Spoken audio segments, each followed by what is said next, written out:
87 में ही मुझे पाकिस्तान क्रिकेट बोर्ड ने young promising player of the year का अवार्ड दिया और फिर 92 वर्ल्ड कप का आ गया। उसमें अब वकार जो अनफिट हुए तो उसकी उनकी जगह मुझे रिप्लेस किया। फिर अल्हम्दुलिल्लाह टैलेंट बड़ा अच्छा था, एक्सप्लोसिव था। कहते हैं मुशी बहुत अच्छा है, ये बड़ा दिलेर है, मार खा के भी ना डरता नहीं है, हंसता रहता है, ये बड़ा दिलेर है।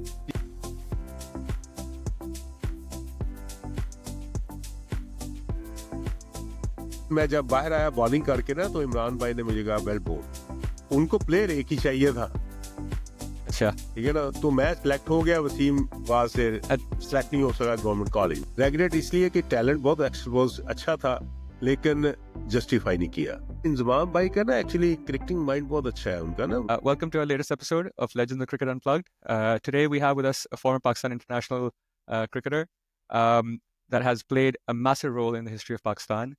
His contributions, services, and efforts towards Pakistan have been immense. First and foremost, he is part of the class of '92, the World Cup winning squad, when Pakistan won the ODI World Cup in 1992. Since then, he has also gone on to coach several regional sides in Pakistan as well. In 2016, he took on one of the roles of the national selectors of the Pakistan national team, which coincided with some of Pakistan's most prolific performances over the last 10 years when Pakistan became number one test ranked team, the number one T20 ranked team, and also won the 2017 Champions Trophy. And currently, he is operating as the head of High Performance Center in Pakistan. Delighted to welcome Wasim Haider with us today. Assalamu Wasim bhai. Kya hal chal hai? Walaikum Shiraz, thanks very much for calling me. So Not at all. Absolute pleasure, Wasim bhai, to have you. Genuinely speaking, you are I would consider as Pakistan international with a legendary status because of what you have achieved in the game already. And I think your services over the last 30 to 40 years for Pakistan cricket have been absolutely phenomenal. So over the course of this short podcast, we would love to highlight some of those achievements and understand more about your experiences and journeys through cricket. Wasim भाई, अगर हम शुरू से start करें थोड़ा सा अगर आप अपने बैकग्राउंड के बारे में बता सकते हैं प्लीज, कि कहाँ से आप बिलोंग करते हैं, किस तरह आपने क्रिकेट स्टार्ट किया, your early years if that's okay. जी, मैं फैसलाबाद पाकिस्तान का थर्ड बिग सिटी है, वहाँ से बिलोंग करता हूँ, जिसको हम मैनचेस्टर ऑफ पाकिस्तान भी कहते हैं। टेक्सटाइल इंडस्ट्री है यहाँ पे काफ़ी ज़्यादा, तो ऑब्वियस है कि एक बड़ा शहर है ये फैसलाबाद। और यहाँ पे मैंने स्कूल लेवल पे क्रिकेट शुरू की, डिविजनल पब्लिक स्कूल का मैं पढ़ता था। तो अर्लियर मैं खेलता था, फुटबॉलर था, मैं फुटबॉल खेलता था और सेंटर फॉरवर्ड पोजीशन पे खेलता था। तो मुझे ज़रा हल्ला गुल्ला पसंद था, भागना दौड़ना ये वो आगे पीछे। तो ऑल ऑफ द सडन मैं कन्वर्ट ऐसे हुआ कि जो हमारे डीपीएस स्कूल की टीम थी, बड़ी अच्छी उन दिनों बन गई थी। तो एक दिन मैं ऐसे ही वहाँ पे देख रहा था उनको खेलता हुआ, तो एक लड़का उनका इंजर्ड हो गया। तो जो स्कूल टीचर थे उन्होंने मुझे एक ऑफर की कि आप खेलना पसंद करोगे, आज हमें लड़का चाहिए, एक प्लेयर चाहिए। तो मैंने कहा जी मैं खेल लूँगा, क्योंकि मैं एथलेटिक्स में भी पार्टिसिपेट करता, तो अच्छा एथलीट है। मैं क्लास 6 की बात कर रहा हूँ। अच्छा तो मैं खड़ा हुआ एक शॉर्ट स्केयर लेग पे ना, मैं खड़ा हुआ थोड़ा सा पीछे, मसलन बिटवीन 15-16 यार्ड पे खड़ा था। तो एक लेफ्टी बैट्समैन, तो उसने फ्लिक किया, तो मैंने ना बड़े आराम से राइट साइड पे डाइव किया और कैच पकड़ लिया, अच्छा, which is normal for me at that time. Very fitness level instinctive. बहुत अच्छा था। तो लेकिन दूसरों के लिए बड़ा अमेजिंग था कि ये किसने कितने आराम से पकड़ लिया। तो सर ने मुझे कहा यार तुम क्रिकेट क्यों नहीं खेलते, फुटबॉल में तो कोई ऐसा कोई स्कोप नहीं है पाकिस्तान में, तुम क्रिकेट खेल लो। तो मैंने कहा जी मैं क्रिकेट खेल लेता हूँ, तो मुझे तो स्पोर्ट्स चाहिए थे। अच्छा तो मैंने इस तरह फिर मैं क्रिकेट में हुआ। और फिर वो ऐसा मेरा मसलन वहाँ पे जो टाइम गुजरा ना, वो हमारे स्कूल टीचर शौकत अब्बास थे, जो कि बहुत एक वो खुद भी खेलते रहे क्रिकेट और बड़ा क्रिकेट को का नॉलेज था उनके पास। अच्छा तो मुझे याद है छठी क्लास में ओपन करता था, ओपन बैटिंग करता था। तो छठी क्लास में ही हमारा एक डीपीएस स्कूल लाहौर वो फैसलाबाद विजिट पे आया, मैच खेलने आया हमारे साथ। तो मैं गया, तो मैं छठी क्लास का स्टूडेंट, वो मैट्रिक के 10वीं के लड़के थे, बड़े थे मुझसे, स्ट्रांग थे मुझसे। खैर मैं ओपन करने गया, मैंने कोई 8-10 ओवर खेली, स्कोर कोई नहीं किया, लेकिन उनके जो है बाल उनको फेस करता रहा मैं स्कोर नहीं मुझसे हुए। तो खैर मैं जब आउट हो गया 8-10 ओवर के बाद आउट होके बाहर आया, तो वो लड़के दूसरे मेरा जरा थोड़ा फन करने लग पड़े कि ये 0 पे आउट हुआ, 10 ओवर खेला है। तो शौकत बाद साहब की मुझे बात अभी भी याद है, कहते जिस तरह ये खेल रहा है ना, तो मुझे लग रहा है फ्यूचर में ये बहुत अच्छा प्लेयर बनेगा। तो मुझे ये बात बड़ी ना कि मैंने इस बात को बड़ा फॉलो किया कि यार ये बात इन्होंने किस वजह से की है। मैं तो 10 ओवर में कोई रन कर किए बगैर आउट होके आ गया हूँ। तो लेकिन वो बाद में मुझे बात समझे, जब मैं खुद कोच बना ना, मुझे पता लगा कि प्लेयर्स को इस चीज़ की कितनी ज़रूरत होती है कि उनको आप जब वो थोड़ा डाउन होता है तो उसको कोच का काम है उसको खड़ा करना। तो फिर ये चीज़ें मेरे साथ चली। तो अल्हम्दुलिल्लाह उसके बाद स्कूल से फिर मैं जब मैट्रिक किया तो मैंने फिर उस वक्त फैसला, मैंने क्रिकेट इतनी कोई अच्छी नहीं थी बहुत बड़ी लेवल पे ना, क्लब क्रिकेट भी कोई इतनी अच्छी नहीं थी। लाहौर एक बड़ी मार्केट थी एक्चुअली। शिराज जो क्रिकेटर है ना, ये एक प्रोडक्ट है, ठीक है ना। तो ये ऑब्वियस बात है कि एक तो प्रोडक्ट को इंट्रोडक्शन चाहिए होता है, दूसरा अगर प्रोडक्ट अच्छी होगी तो फिर सारे लोग उसके पीछे होंगे, उसको लेने के लिए चक्कर में होंगे कि इसको बाय किया जाए प्रोडक्ट को। बिल्कुल। तो लाहौर बड़ी मार्केट थी, तो फिर मैं अपने आप को इंट्रोड्यूस, मैंने 9th में था जब मैंने फर्स्ट क्लास 83 में मैंने first class debut Okay. Matric में था, मैं 10वीं में था। तो मैंने फर्स्ट क्लास खेल ली थी और फिर गवर्नमेंट लाहौर में गया। और ये बात शायद अभी किसी को नहीं पता, कभी मैंने ऐसे मीडिया पे बात भी नहीं की कि जब मैं गवर्नमेंट का लाहौर के ट्रायल देने गया ना, क्योंकि मैंने गेम बेस पे होना था, एडमिशन होना था मेरा। अच्छा। तो मैं ट्रायल देने गया तो वसीम अकरम भी ट्रायल देने आया, हमारा सेम एज ग्रुप है ऑलमोस्ट। वो भी ट्रायल देने आया, हम दोनों ने ट्रायल दिए। मैं फर्स्ट क्लास क्रिकेटर था, मेरी एक रेपुटेशन थी पीछे। वसीम बिल्कुल एक गली मोहल्ले से उठ के वैसे क्लब क्लब क्रिकेटर था, वो आया था। तो उनको प्लेयर एक ही चाहिए था, अच्छा। ठीक है ना। तो मैं सिलेक्ट हो गया, वसीम वहां से अच्छा। सिलेक्ट नहीं हो सका गवर्नमेंट कॉलेज में। बागे जना लाहौर में ट्रायल हुए थे, सिमटर विकेट में वसीम उस वक्त बड़ी अच्छी गेंदें कर रहा था, लेकिन गेंदें उस एज पे मैं भी बड़ा अच्छा तेज था और फिर मैं बैटिंग साथ बहुत अच्छी करता था। तो इस वजह से वसीम फिर इस्लामिया कॉलेज चला गया, वसीम अकरम, और मैं गवर्नमेंट कॉलेज लाहौर में आ गया। फिर 2 साल फर्स्ट ईयर सेकंड ईयर वहाँ क्रिकेट के लिए वहाँ पे हमने चैंपियनशिप जीती। और फिर फर्स्ट ईयर में ही मुझे पाकिस्तान वापस ने ऑफर कर दी, अच्छा। क्योंकि 84 में आपको याद होगा, मैं थोड़ा सा हिस्ट्री भी साथ बताता हूँ कि जी, जी। 84 में खान मोहम्मद ने एक समर ट्रेनिंग कैंप लगाया था, पहले लाहौर में लगा था इनिशियली, फिर वो कराची शिफ्ट हुआ था। अच्छा। और मैं आपके साथ, मेरे पास आपका है व्हाट्सएप, तो आपको मैं शेयर करूंगा। उसमें जो हमारा ग्रुप फोटो था, बड़ा कैजुअल सा ग्रुप फोटो था वो। अच्छा। तो उसमें जो 17 के करीब प्लेयर्स है जो बाद में इंटरनेशनल क्रिकेट या टेस्ट क्रिकेट खेले हैं उस ग्रुप में। ये खान मोहम्मद इंग्लैंड से आए थे वो, तो उन्होंने वो एक लगाया, तो वो बड़ा एक ना पाकिस्तान क्रिकेट के लिए एक बड़ा बूस्टिंग पॉइंट था वो कैंप। तो वसीम अकरम, माई सेल्फ लेटर ऑन खेला, फिर तो अपना रमीज राजा अपना, और आमिर मलिक। तो इस तरह के ना काफी प्लेयर, अजीम हफीज, और काफी प्लेयर से मैं आपको जब शो करूंगा तो आपको सारे नजर आएंगे। तो वो फिर सेकंड ईयर में मुझे पाकिस्तान रेलवे ने ऑफर की। रेलवे एक नर्सरी का काम करती थी प्लेयर्स के लिए, क्योंकि वो वहां पे सैलरी इतनी अच्छी नहीं मिलती थी, लेकिन क्रिकेट मिलती थी। अच्छा। क्रिकेट मिल जाती प्लेयर को, इस एज में जब यंग हो उसको क्रिकेट चाहिए होती है ना, ताकि इंट्रोडक्शन करा सके अपने आप को।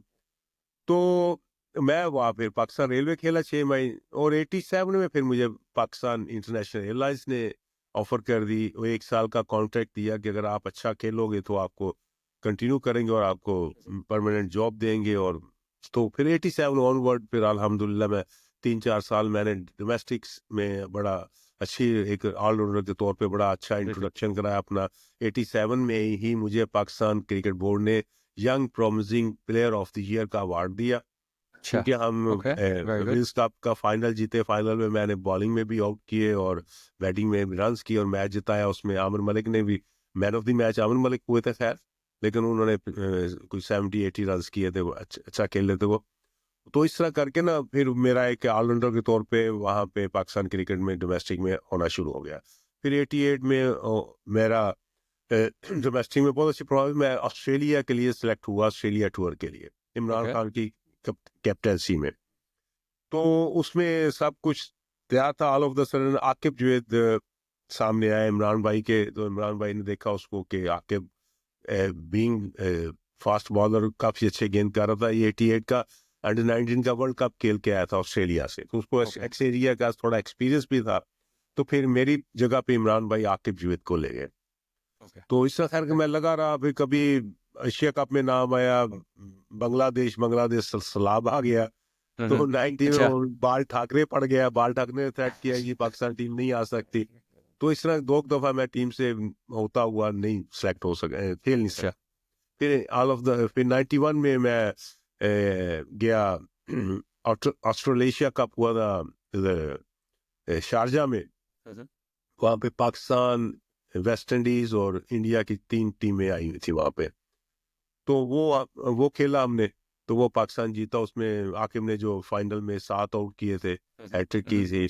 यस। तो वकार यूनुस बड़ी फिटनेस में था, उस पर बड़ी अच्छी बॉलिंग कर रहा था, वसीम अकरम थे, इमरान भाई थे, इस तरह करके ना। तो 91 में वो मेरा टूर था पहला पाकिस्तान नेशनल टीम के साथ। अच्छा। और फिर 92 वर्ल्ड कप का आ गया, उसमें अब वकार यूनुस अनफिट हुए, तो उसकी उनकी जगह मुझे रिप्लेस किया फिर। मैं इस बात पे आने ही वाला था। मैं इस बात पर just before we get into that, Wasim भाई माशाल्लाह से आपका बड़ा अच्छा फर्स्ट क्लास करियर रहा है। आपने खुद ही कहा है कि 83 में आई थिंक आपने स्टार्ट किया था, और ये आपका आपने खत्म किया, रिटायरमेंट कब ली थी? 2003। 2003 में। 2003 में माशाल्लाह से almost the best part of 20 years. और मैं इसकी उस दिन पढ़ा था कि आपने कोई ऑलमोस्ट 230 240 डोमेस्टिक मैचेस खेले हैं, जिसमें आपने रफली कोई 6000 प्लस रन्स किए हैं, और 370 380 कोई विकेट्स थी जी आई बिल्कुल बिलीव। ऐसे ही है। तो these are very strong performances and strong statistics. तो आप अपने आप को more of a bowling allrounder मानते थे या एज अ बैटिंग ऑलराउंडर अपने आप को ज़्यादा मानते थे? किस चीज़ का ज़्यादा आपको शौक था? एक्चुअली मैं ना, शौक ये चेंज होता रहता है। मेरे साथ थोड़ी सी जो मैं समझता हूँ कि इमेच्योरिटी थी मेरे में, या मुझे कोई गाइड करने वाले, जैसे आजकल कोचेस लगे हुए हैं साथ, एक मेंटोर लगे हुए हैं, जी वो गाइड जी। करते हैं प्लेयर्स को, एक रास्ता देते हैं, पाथ उसको दिखाते हैं। तो उस वक्त था कोई नहीं, तो मैं इन चीज़ों को बड़ा कैजुअल लेता था। मैं अच्छा। ट्रेनिंग मिस करता नहीं, दोस्तियां यारियां ओके। भी थी, कोई प्रोफेशनलिज्म होता ना, वो थोड़ी कमी थी उस चीज़ की। लेकिन अल्हम्दुलिल्लाह टैलेंट बड़ा अच्छा था, एक्सप्लोसिव था। और जब मैं हमेशा पीआईए के लिए 15 साल खेला हूँ, PIA one of the best department at that time. मतलब चैंपियन टीम थी, वसीम अकरम मैं पीआईए कहने में। वाला था कि आपने काफ़ी अच्छे उन लोगों के साथ खेला होगा जिन्होंने पाकिस्तान के लिए आगे जाके खेला काफ़ी बार। जी वसीम अकरम थे, आमिर मलिक थे, मोइन खान थे, जाहिद फजल थे, आसिफ मुश्तबा थे, राशिद खान थे, जाहिद अहमद थे, आसिफ शुएब मोहम्मद थे, रिजवान ओके। उस्मान थे। तो मतलब हमारे वो पीआईए का मतलब ये होता था, या पीआईए या यूबीएल जैसे डिपार्टमेंट में होने का मतलब ये है कि आप पाकिस्तान खेलने वाले हैं बस। हाँ अगर जी। वहाँ के आप रेगुलर मेंबर हो, तो आप किसी वक्त भी आपकी परफॉर्मेंस आपको बूस्ट करके नेक्स्ट स्टेप पाकिस्तान खिला देगी। ओके। ओके। तो बड़ा अच्छा आपका माशाल्लाह से प्लेइंग करियर रहा। पीआई का भी आपने जिक्र किया। उसके बाद फिर आपने जिक्र किया कि इन एंड आउट थोड़ा सा आप थे, टूर्स पे गए थे, लेकिन अनफॉर्चुनेटली वन रीज़न अनदर जिसकी वजह से अनफॉर्चुनेटली नहीं हो सका, फाइनल 11 में आपका नाम आ सका। फिर 92 वर्ल्ड कप आया, और 92 वर्ल्ड कप में वकार यूनुस को लेट इंजरी हो गई, जब उसको पुल आउट करना पड़ गया। उस टाइम पे आपका नाम आ गया एज ए रिप्लेसमेंट वकार यूनुस के लिए। क्या क्या उस टाइम पे वसीम भाई फीलिंग थी कि ऑब्वियसली आप कह रहे हैं कि इन एंड आउट थोड़ा सा आपका था, पीआईए की तरह से भी खेले थे, उम्मीद थी कि इंशाल्लाह इवेंचुअली आप पाकिस्तान की तरफ से खेलेंगे, लेकिन क्या उस वक्त फीलिंग थी जब फाइनली नाम आ गया पाकिस्तान के लिए और आपको पता चला कि वर्ल्ड कप में मेरी डेब्यू होगी अब? फीलिंग बड़ी अच्छी। मैं उस वक्त जब ये अनाउंस हुआ, तो मैं I was playing my first class match against Habib bank, जो कि बहुत अच्छी टीम थी उस वक्त। हबीब बैंक भी, मियां दाद और इजाज अहमद, नवीद अंजुम, सलीम मलिक, इस कैलिबर के प्लेयर थे हबीब बैंक में ना। तो मैं मैच खेल रहा था, तो उसी में मेरा नाम अनाउंस हो गया मैच के दौरान ही, और मैच छोड़ के मैं गया। तो जिस उस दिन मैं बॉलिंग कर रहा था, तो एक्साइटमेंट में मैंने बहुत बड़ा लंबा स्पेल किया और 5 आउट किया हबीब बैंक के, और बड़ा लंबा मसन कोई 20-25 ओवर मैंने लगातार ही फेंक दिए अच्छा। एक्साइटमेंट में ना। तो इतनी खुशी थी। लेकिन वो ये है कि मुझे घर आके ना, उसका एक टेस्ट होता है ना, कि घर फैमिली के साथ बैठा हो, हाँ अनाउंस हो, जी। तो शेयर करें जाके। फैमिली के साथ शेयर करे, बैकअप करे। लेकिन अनफॉर्चुनेटली मुझे वहीं से, कराची से ही जाना था, क्योंकि टीम ऑलरेडी जा चुकी थी। ओके। टीम जा ओके। चुकी थी, वकार यूनुस को इंजरी में ही लेके गए थे वहां पे साथ, के वहां पे जाके दिखाते हैं, अच्छे कंसल्टेंट से करते हैं बात, तो अगर हो सकता है ये फिट हो जाए तो ज्यादा। क्यों, वकार यूनुस उस वक्त बहुत अच्छी बॉलिंग कर रहा था, बहुत तेज कर रहा था, अच्छी कर रहा था।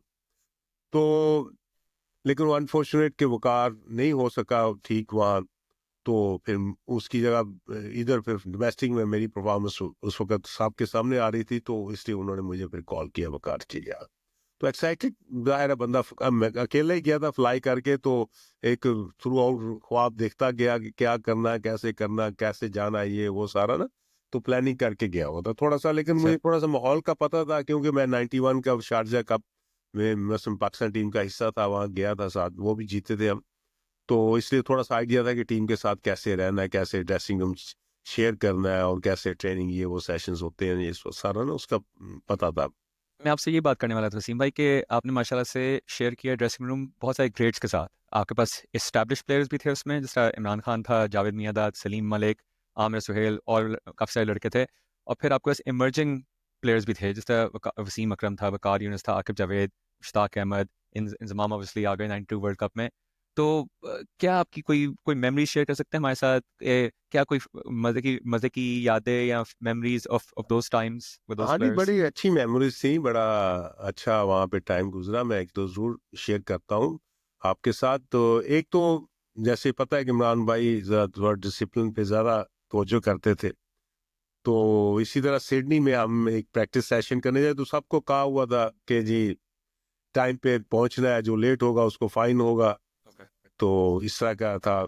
तो खैर 2 बजे 2 बज गए, तो सारे बैठे हैं, तो आकिब जावेद नहीं है। अच्छा। तो हाँ जी, वो इमरान भाई आए, तो उन्होंने कहा हाँ टाइम हो गया। तो बस वाले को चलो भाई, वो उसने बस चलाने लगा, तो इतने में आके बाहर से आ रहा था, रिसेप्शन से निकल के ना, भाग के हाथ में शूज पकड़े हुए स्पाइक्स उसने। अच्छा। तो वो भाग के आ रहा था। तो लेकिन इमरान भाई ने कहा कि नहीं नहीं, अब नहीं रोकनी बस को, आप चलाओ, अच्छा। ही इज अच्छा। लेट, अच्छा। अच्छा। He is late, okay. तो आप चलाओ। अच्छा। अब वो अब कोई इमरान भाई के आगे किसने बोलना था, तो खैर बस चल पड़ी। वो आके आवाजें देता रहा पीछे, लेकिन नहीं हुआ। तो खैर वो टैक्सी में आया, कोई 50-60 डॉलर दे के वहां पहुंचा। तो आगे उसको जाते ही खबर मिली कि आपको $500 ऑस्ट्रेलियन डॉलर फाइन भी है आपको फाइन ना हो गया। उठाने का। तो वो बड़ा अच्छा। चलमलाया, बड़ा चीखा, वो भी ये जी मेरे साथ ज्यादती होगी, मैं नजर आ रहा हम्म। था। तो उसके पे इंतखाब वाला, तो उन्होंने कहा यार मैं क्या करूं, इमरान खान ने कह दिया था कि चलो बस बस चलो, तो हाँ। कुछ नहीं कर सकते। उसने कहा मैं देखूं अब नेक्स्ट टाइम कौन लेट आता है, ये है वो है। वो वेरी नेक्स्ट डे वहीं पे ही, सिडनी में ही वेरी नेक्स्ट डे भी हमारा सेशन था, 2 बजे का सेशन था। तो सारे आगे, आकिब जावेद भी आ गया, तो इमरान भाई नहीं आए। अच्छा। और आकिब ने आके शोर शुरू कर दिया कि चलें जी 2 बज गए, कि अच्छा। चलो चलो जल्दी करो। उन्होंने कहा यार इमरान खान नहीं आए, तो रुक जा। उस आकिब ने सारी बस उठा ली सर पे, हम्म। ये नहीं चलो उसके ब्लास्ट चलाओ, ये करो वो करो। खैर हम्म। इंतखाब आलम भाग के गए रिसेप्शन पे, उन्होंने फोन किया इमरान खान को कमरे में उनके। तो इमरान ने कहा हाँ मैं आ रहा हूँ बस। तो वो आ गए। तो खैर 2-3 मिनट ऊपर हो गए, तो आकम ने शोर किया हुआ था बड़ा इमरान के आने से पहले। हम्म। जैसे ही इमरान अंदर घुसे बस के अंदर आके बैठे, वो 9 नंबर सीट पे बैठते, जो बिल्कुल डोर के साथ ही ना एंटर होते ही जी जी जी वो जी। आके यूं बैठे, कहते हैं अभी आगे। तो कहते ये आगे, चलो जी बस चलो। वो बस तो चल पड़ी। आकिब ने जो शोर किया होता ना, अब इजाज अहमद पास ही बैठा हुआ था, अच्छा। उसने इजाज ने कहा आकिब यार तुम कोई बातें कर रहे थे, बातें क्या कर कर रहे रहे थे, बताओ तो सही हमें क्या बातें कर रहे थे। थे। वो कहता है यार अब यहाँ पे कौन बातें बातें करे जा। सुनाए, यहाँ आके रह जाता है बंदा। नहीं तो वसीम भाई, लेकिन आप क्या कहेंगे कि ये आपने बड़ा अच्छा एग्जांपल दिया कि इमरान भाई बड़े कीन थे डिसिप्लिन इंप्लीमेंट करने के लिए टीम के अंदर। और आप क्या कहेंगे, आपने उनकी कहानी में खेला हुआ भी है, देखा हुआ भी है, ड्रेसिंग रूम भी शेयर किया हुआ है, क्या मेन क्वालिटीज थी उनकी as a captain? Captain although के मैं 2 टूर ही उनके साथ किए हैं। मतलब एक्सपीरियंस का ना कोई मैच नहीं होता। मैंने तो ये उनको देख के देखा है कि जो बंदा एक्सपीरियंस बंदा होता है ना, तो कोई प्रेशर नहीं, कोई कुछ नहीं, रिलैक्स। और टीम को, हम सारी टीम ज़हनी तौर पे पहले शुरू के मैचेस हारने के बाद ज़हनी तौर पे तैयार हो गए थे, बस घरों को घर जाना जाने है। की तैयारी। कुछ कुछ प्लेयर्स ने तो अपनी सीटें भी बुक करा ली थी कि अच्छा। जी के सेमीफाइनल में पहुंच नहीं होगा तो हम वापस जाएंगे। वो कह रहा था मैं यहीं से इंग्लैंड जाऊंगा, कोई कह रहा मैं दुबई जाऊंगा। तो इस तरह की बातें शुरू हो गई। कोई स्किपर होते थे, वही मैनेजर होते थे, वही कोच होते थे इंतखाब अच्छा। वाले। अच्छा। क्योंकि वो इमरान खान के भी कैप्टन थे ना, जब इमरान भाई ने स्टार्ट की थी क्रिकेट। जी जी। और जवेद जवेद मियांदाद साहब के भी कैप्टन थे वो। तो इसके लिए उनको ना स्किपर कहते थे सारे। अच्छा। अच्छा। तो वो वैसे ये हालात थे। फिर इमरान भाई मोटिवेट करते थे लड़कों को, खड़े हुए। अब डिसबिलीफ था सब में कि कहाँ पहुंच होना है, इस तरह की बातें थी। तो लेकिन वो कहते कि नहीं, हमने जीत के जाना है, हम जीतने के लिए आए, हमने जीत के जाना है, ये है वो है। तो जब वो थोड़ा इधर उधर तो लड़के पीछे से थोड़ा सा लाफ करते थे कि यार क्या इमरान भाई कर रहे हैं कि इस तरह के जीते, कहाँ के चांसेस हैं जीतने। खैर all of the sudden pattern change हुआ, ये करते करते हम जीतना शुरू हो गए। जीते जीते फिर हम आखिरी जो राउंड मैच था, हमें न्यूजीलैंड में खेलना था अगेंस्ट न्यूजीलैंड। और उस वक्त न्यूजीलैंड जो सबको बुरी तरीके से मार रही थी, उसने वन साइडेड ना सबको, बस इंडिया को तो उन्होंने बिल्कुल ही ना वन साइडेड मैच हराया, मार मार के अच्छा। पहले उनको रन्स किए, फिर उनको आराम से आउट किया। सब टीमों के साथ ऐसे ही कर रहे थे, वो अनबीटन थे, सबको उन्होंने हराया। पहला match, very first match world cup का, ऑस्ट्रेलिया को उन्होंने हराया। तो वो बहुत हुए। जब हम एयरपोर्ट पे पहुंचे, उनके बड़े बड़े टीम के पोस्टर लगे हुए, बैट उन्होंने ना, टीम वालों ने, टीम ने ऐसे बैट पकड़ के ना अपनी अच्छा। एक ग्रुप फोटो अच्छा। खिंचवाई, ऐसे बैट पकड़े हुए जैसे गन नहीं पकड़ते, हाँ जी। तो इस तरह पकड़े हुए उनका पूरा पोस्टर, जहां देखे इधर पोस्टर उधर पोस्टर। तो पूरा वो एयरपोर्ट पे लोग इकट्ठे हो गए, तो देख के अपने उनके जो यंगस्टर्स थे न्यूजीलैंडर्स, वो आवाजें लगा रहे, उनको वो समझते थे पाकिस्तान को हम आराम से हराएंगे ना। हरा देंगे। तो वो यंग गन्स का उनका स्लोगन था, वो ही बोलते जा रहे थे। वो खैर एयरपोर्ट से बाहर निकले, कोच में बैठे। कोच के बाद जब जाने लगे, तो नौजवानों की ना, न्यूजीलैंडर्स की गाड़ियां हमारी कोच के आगे पीछे बड़ी, वो चीख रहे अच्छा। हैं, वो चीख रहे हैं, चला रहे, शाउट कर रहे हैं, यंग गन्स यंग गन्स। वो इस हम्म। बात पे ना इमरान भाई थोड़े खार खा गए कि यार ये क्या अच्छा। लगे हुए हैं। अब बड़ी एक ना वो बात, मैं बस आपके थ्रू यंगस्टर्स को भी बताना चाहता हूँ कि एक्सपीरियंस मतलब क्या चीज होती है। तो उन्हें थोड़ा सा ऐसी मसलन जैसे हल्की फुल्की गाली गाली सी दी जी जी इमरान जी भाई ने। जी जी, कहते समझ गया। यार सबसे आइडियल टीम, सब लड़कों को ना मुखातब करके, टीम वालों को, कोच में बैठे होते, कहते ये सबसे आइडियल टीम है हमें हराने के लिए। अच्छा। मेरे बात, जी जी। तो अब मैं एकदम कॉन्शियस हुआ, सारे कॉन्शियस हुए कि यार इमरान भाई क्या बात कर रहे हैं। कहते ये सबसे आइडियल टीम है हराने के लिए हमें, क्योंकि ना तो इनके फास्ट बॉलर्स तेज है, अच्छा। ठीक है, ना इनकी पिचेस तेज है। हम्म। जो पाकिस्तानी बैटर्स को उस वक्त से अब तक यही प्रॉब्लम्स ही रहे ना, कोई तेज बॉलर आए तब प्रॉब्लम्स, या हाँ सीमी जी। पिचेस आ जाए हाँ। जहाँ पे बॉल स्विंग हो रहा हो, तो वहां पे प्रॉब्लम आता है, क्योंकि उन कंडीशंस के यूज टू नहीं होते। बिल्कुल। तो कहते यार ये तो हमारे लिए बड़ी आइडियल है इसको हराना। तो ये ना इनके फास्ट बॉलर तेज है, ना इनकी पिचेस तेज है। अच्छा। अच्छा, और वेरी नेक्स्ट डे जब हमारा 2 दिन बाद मैच था उनके साथ, राउंड का आखिरी मैच था, तो उसमें जब हमने उनको वन साइडेड आराम से हरा दिया हमने, तो थोड़े से रनों पे, 160 कुछ पे आउट किया, और उसके बाद हमने आराम से वो मेरा 6-8 विकेटों से मैच जीते। वो रमीज राजा ने 100 किया था उसमें। तो इस तरह आराम से हारा। अब फिर मीडिया शोर करना शुरू हुआ, लोग भी बातें करना शुरू हुए, ये जानबूझ के हारा है पाकिस्तान से न्यूजीलैंड, क्योंकि उन्होंने बाकी टीमों को तो बहुत टफ टाइम दिया हुआ था। और टफ टाइम दिया था हम जी। हमसे आराम से हार गए वो। अब वो थोड़ा सा जो एक्सपर्ट्स थे, बैठ रहे थे उस वक्त मीडिया में, वो कह रहे हैं ये जानबूझ के हारा है पाकिस्तान से, कि पाकिस्तान के ही साथ सेमीफाइनल हो जाए, और वो भी न्यूजीलैंड में ही हो जाए, ठीक है ना। क्योंकि टेक्निकली थोड़ी सी ये बात शायद उनको, दूसरों को अटैक्ट भी कर रही थी कि ये शायद जानबूझ के किया है हाँ इन्होंने, जी। ठीक है ना। लेकिन इमरान भाई की बात अपनी जगह पे थी कि ये सबसे आइडियल है हमें हराने के लिए टीम। ना इनके हाँ जी। फास्ट बॉलर जी। तेज है, ना पिचेस तेज है, ना पिचेस इनके पास तेज है। कोई अच्छे स्पिनर है बहुत ज्यादा के जो तंग करे, ठीक है। तो सेमीफाइनल भी उनके साथ हो गया। फिर वो सेमीफाइनल भी आपको याद होगा कि 260 और रन हमने करने थे, 261, और हमने 262, और हमने वो रन कर लिए, हाँ जी। ठीक हाँ है जी। ना। तो वो फिर एक बात होगी, लेकिन मुझे वो बात अभी आज तक याद है इमरान भाई की, कि उन्होंने कितने आराम से वो बात की, कि, कि न्यूजीलैंड का तो ग्राफ बहुत ऊंचा था उस वक्त, हाँ जी। है जी। तो उन्होंने आराम से कहा यार ये तो हराने के लिए बड़ी आसान है, ना फास्ट बॉलर तेज है, ना विकेटें तेज है, तो हमारे लिए तो आइडियल है इनको मारना। और हाँ वही जी। हुआ। तो खैर फिर हम सेमीफाइनल जीते उनसे, उसके बाद फाइनल में पहुंचे। तो इस तरह मसलन इन लोगों से रह के, शेयर करके, जैसे वेरी फर्स्ट डे जब मैं पहुंचा वहां पे होटल में, तो सुबह मैं ट्रैवल करके गया, तो रात का भूखा था, फिर वहां पे थोड़ा सा कॉन्शियस होते हैं खाना कुछ गलत ना खा ले, तो हम्म। इसलिए मैं अर्ली चला गया डाइनिंग में अच्छा। ब्रेकफास्ट करने। तो मैं गया तो देखा तो थोड़ी देर में इमरान भाई भी आ रहे हैं।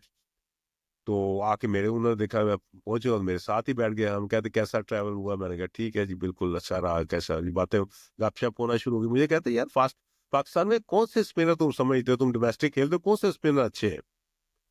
तो मैंने उस वक्त जो 2-3 स्पिनर अच्छा कर रहे थे मैंने उनका नाम लिया।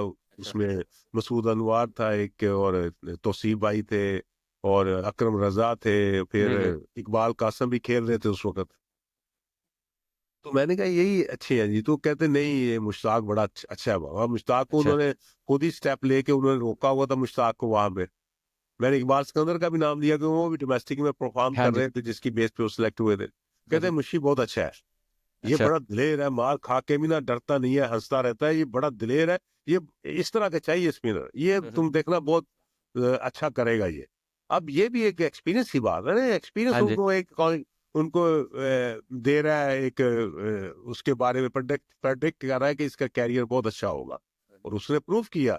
हाल दो के यहाँ पे ये मसला था कि इमरान भाई उसको पाकिस्तान खिला रहे थे, तो यूबीएल उसको बिठा रही थी। यूबीएल उसको अच्छा। अपना डोमेस्टिक में मैच नहीं खिलाती थी मुश्ताक को, अच्छा। ठीक है ना, और इमरान भाई उसको पाकिस्तान खिला रहे थे। फिर इमरान भाई ने पीसीबी ने लेटर लिखा यूबीएल को कि भाई तुम लोग क्यों नहीं खिलाते, हम कुछ पाकिस्तान खिला वजह रहे दें इस तुम नहीं पर। खिला हाँ। रहे। हम्म। तो इस तरह करके ना, तो लेकिन वो एक उसके बारे में जो प्रडिक्शन थी कि ये बड़ा दिलेर और बड़ा अच्छा, और स्पिनर को दिलेर ही होना चाहिए हमेशा। आप देखो जो दिलेर स्पिनर है जो हाँ जी। घबराते नहीं है, 4.25 इंच के साथ मैच डाला होता है, 4.25 इंच ब्लेड के साथ, बैट के साथ, उसको उन्होंने बीट करना होता है।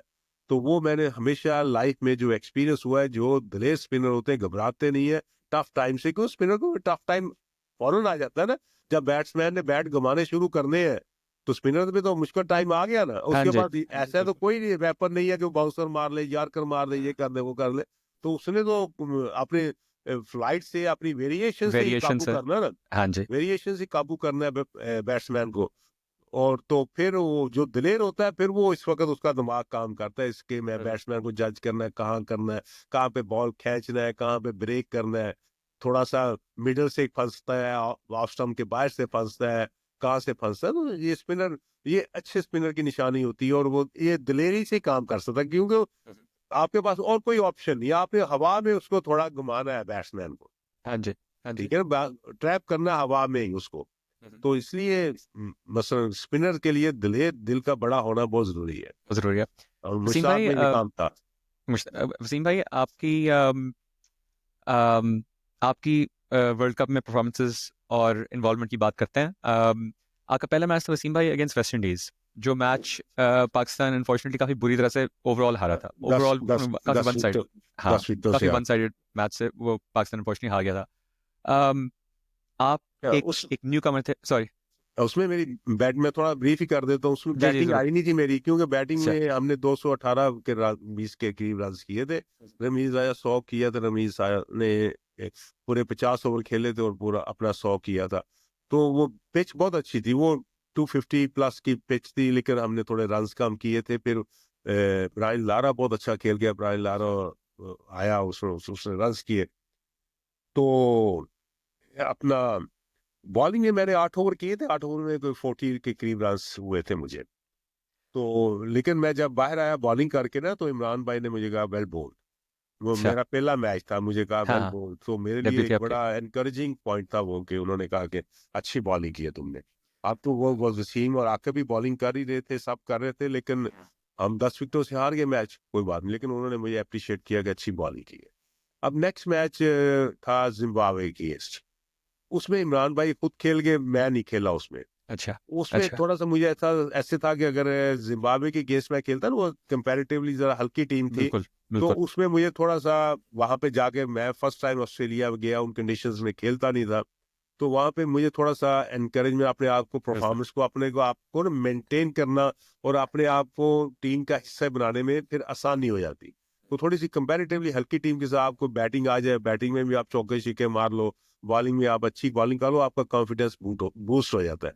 और cricket is all about confidence, ठीक है ना। तो फिर तीसरा मैच आप इंग्लैंड के अगेंस्ट में खेला, सेकंड मैच अपना ना, जी जी। जिसमें हम 74 पे आउट हो गए थे। तो उसमें जब मैं बैटिंग करने गया, पहले हमारी बैटिंग आ गई, ओवरहेड कंडीशंस बहुत क्लाउडी थी, लग रहा था कि शावर किसी वक्त भी गिर जाए, क्योंकि मैं थोड़ा सा 2-3 साल का एक्सपीरियंस था कि इंग्लैंड का भी, इंग्लैंड में भी स्कॉटलैंड में खेल रहा था उन दिनों में। तो अच्छा। स्कॉटलैंड में तो जो बुजुर्ग खड़े होते थे बाहर ग्राउंड में, वो फौरन बता दे, ए बॉयज क्या? शावर इज हाँ, कमिंग। आने वाली है, वो अंदर आ तो जाओ अभी। हाँ, वो नजर आ जाता था, कोई 2 किलोमीटर पे शावर आ रहा है इधर कोई। हाँ जी, तो हाँ जी। हाँ, तो इसलिए मुझे वहां भी नजर आ रहा कि शावर आएगा।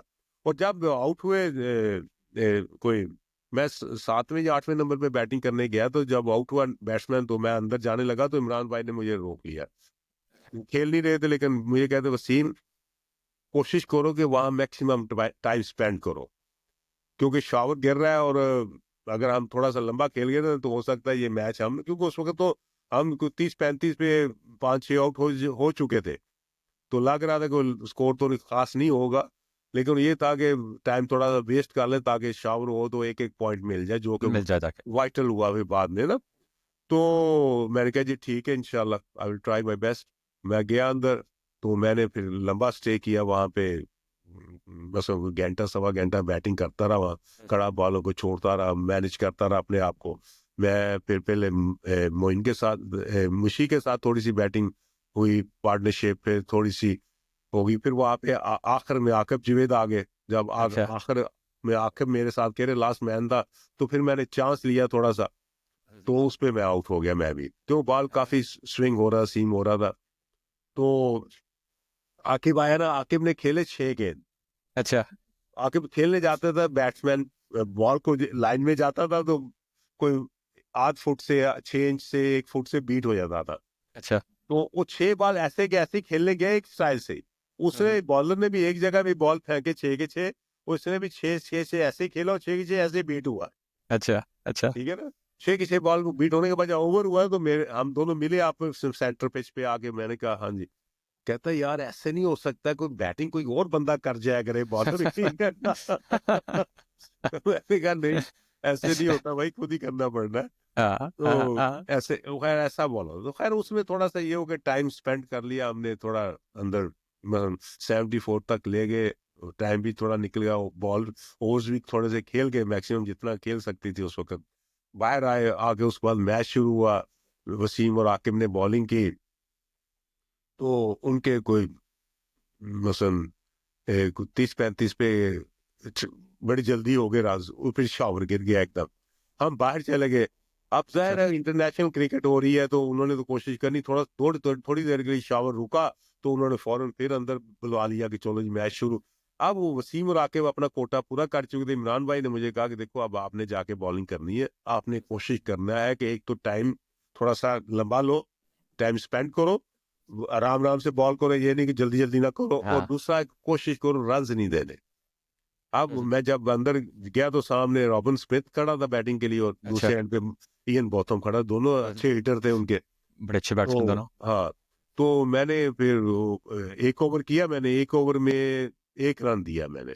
अच्छा। तो अच्छा ओवर हुआ, जैसे मैंने वो टाइम लेके ओवर कंप्लीट हुआ, तो फिर शावर आया और एक पॉइंट भी साथ लेके आया।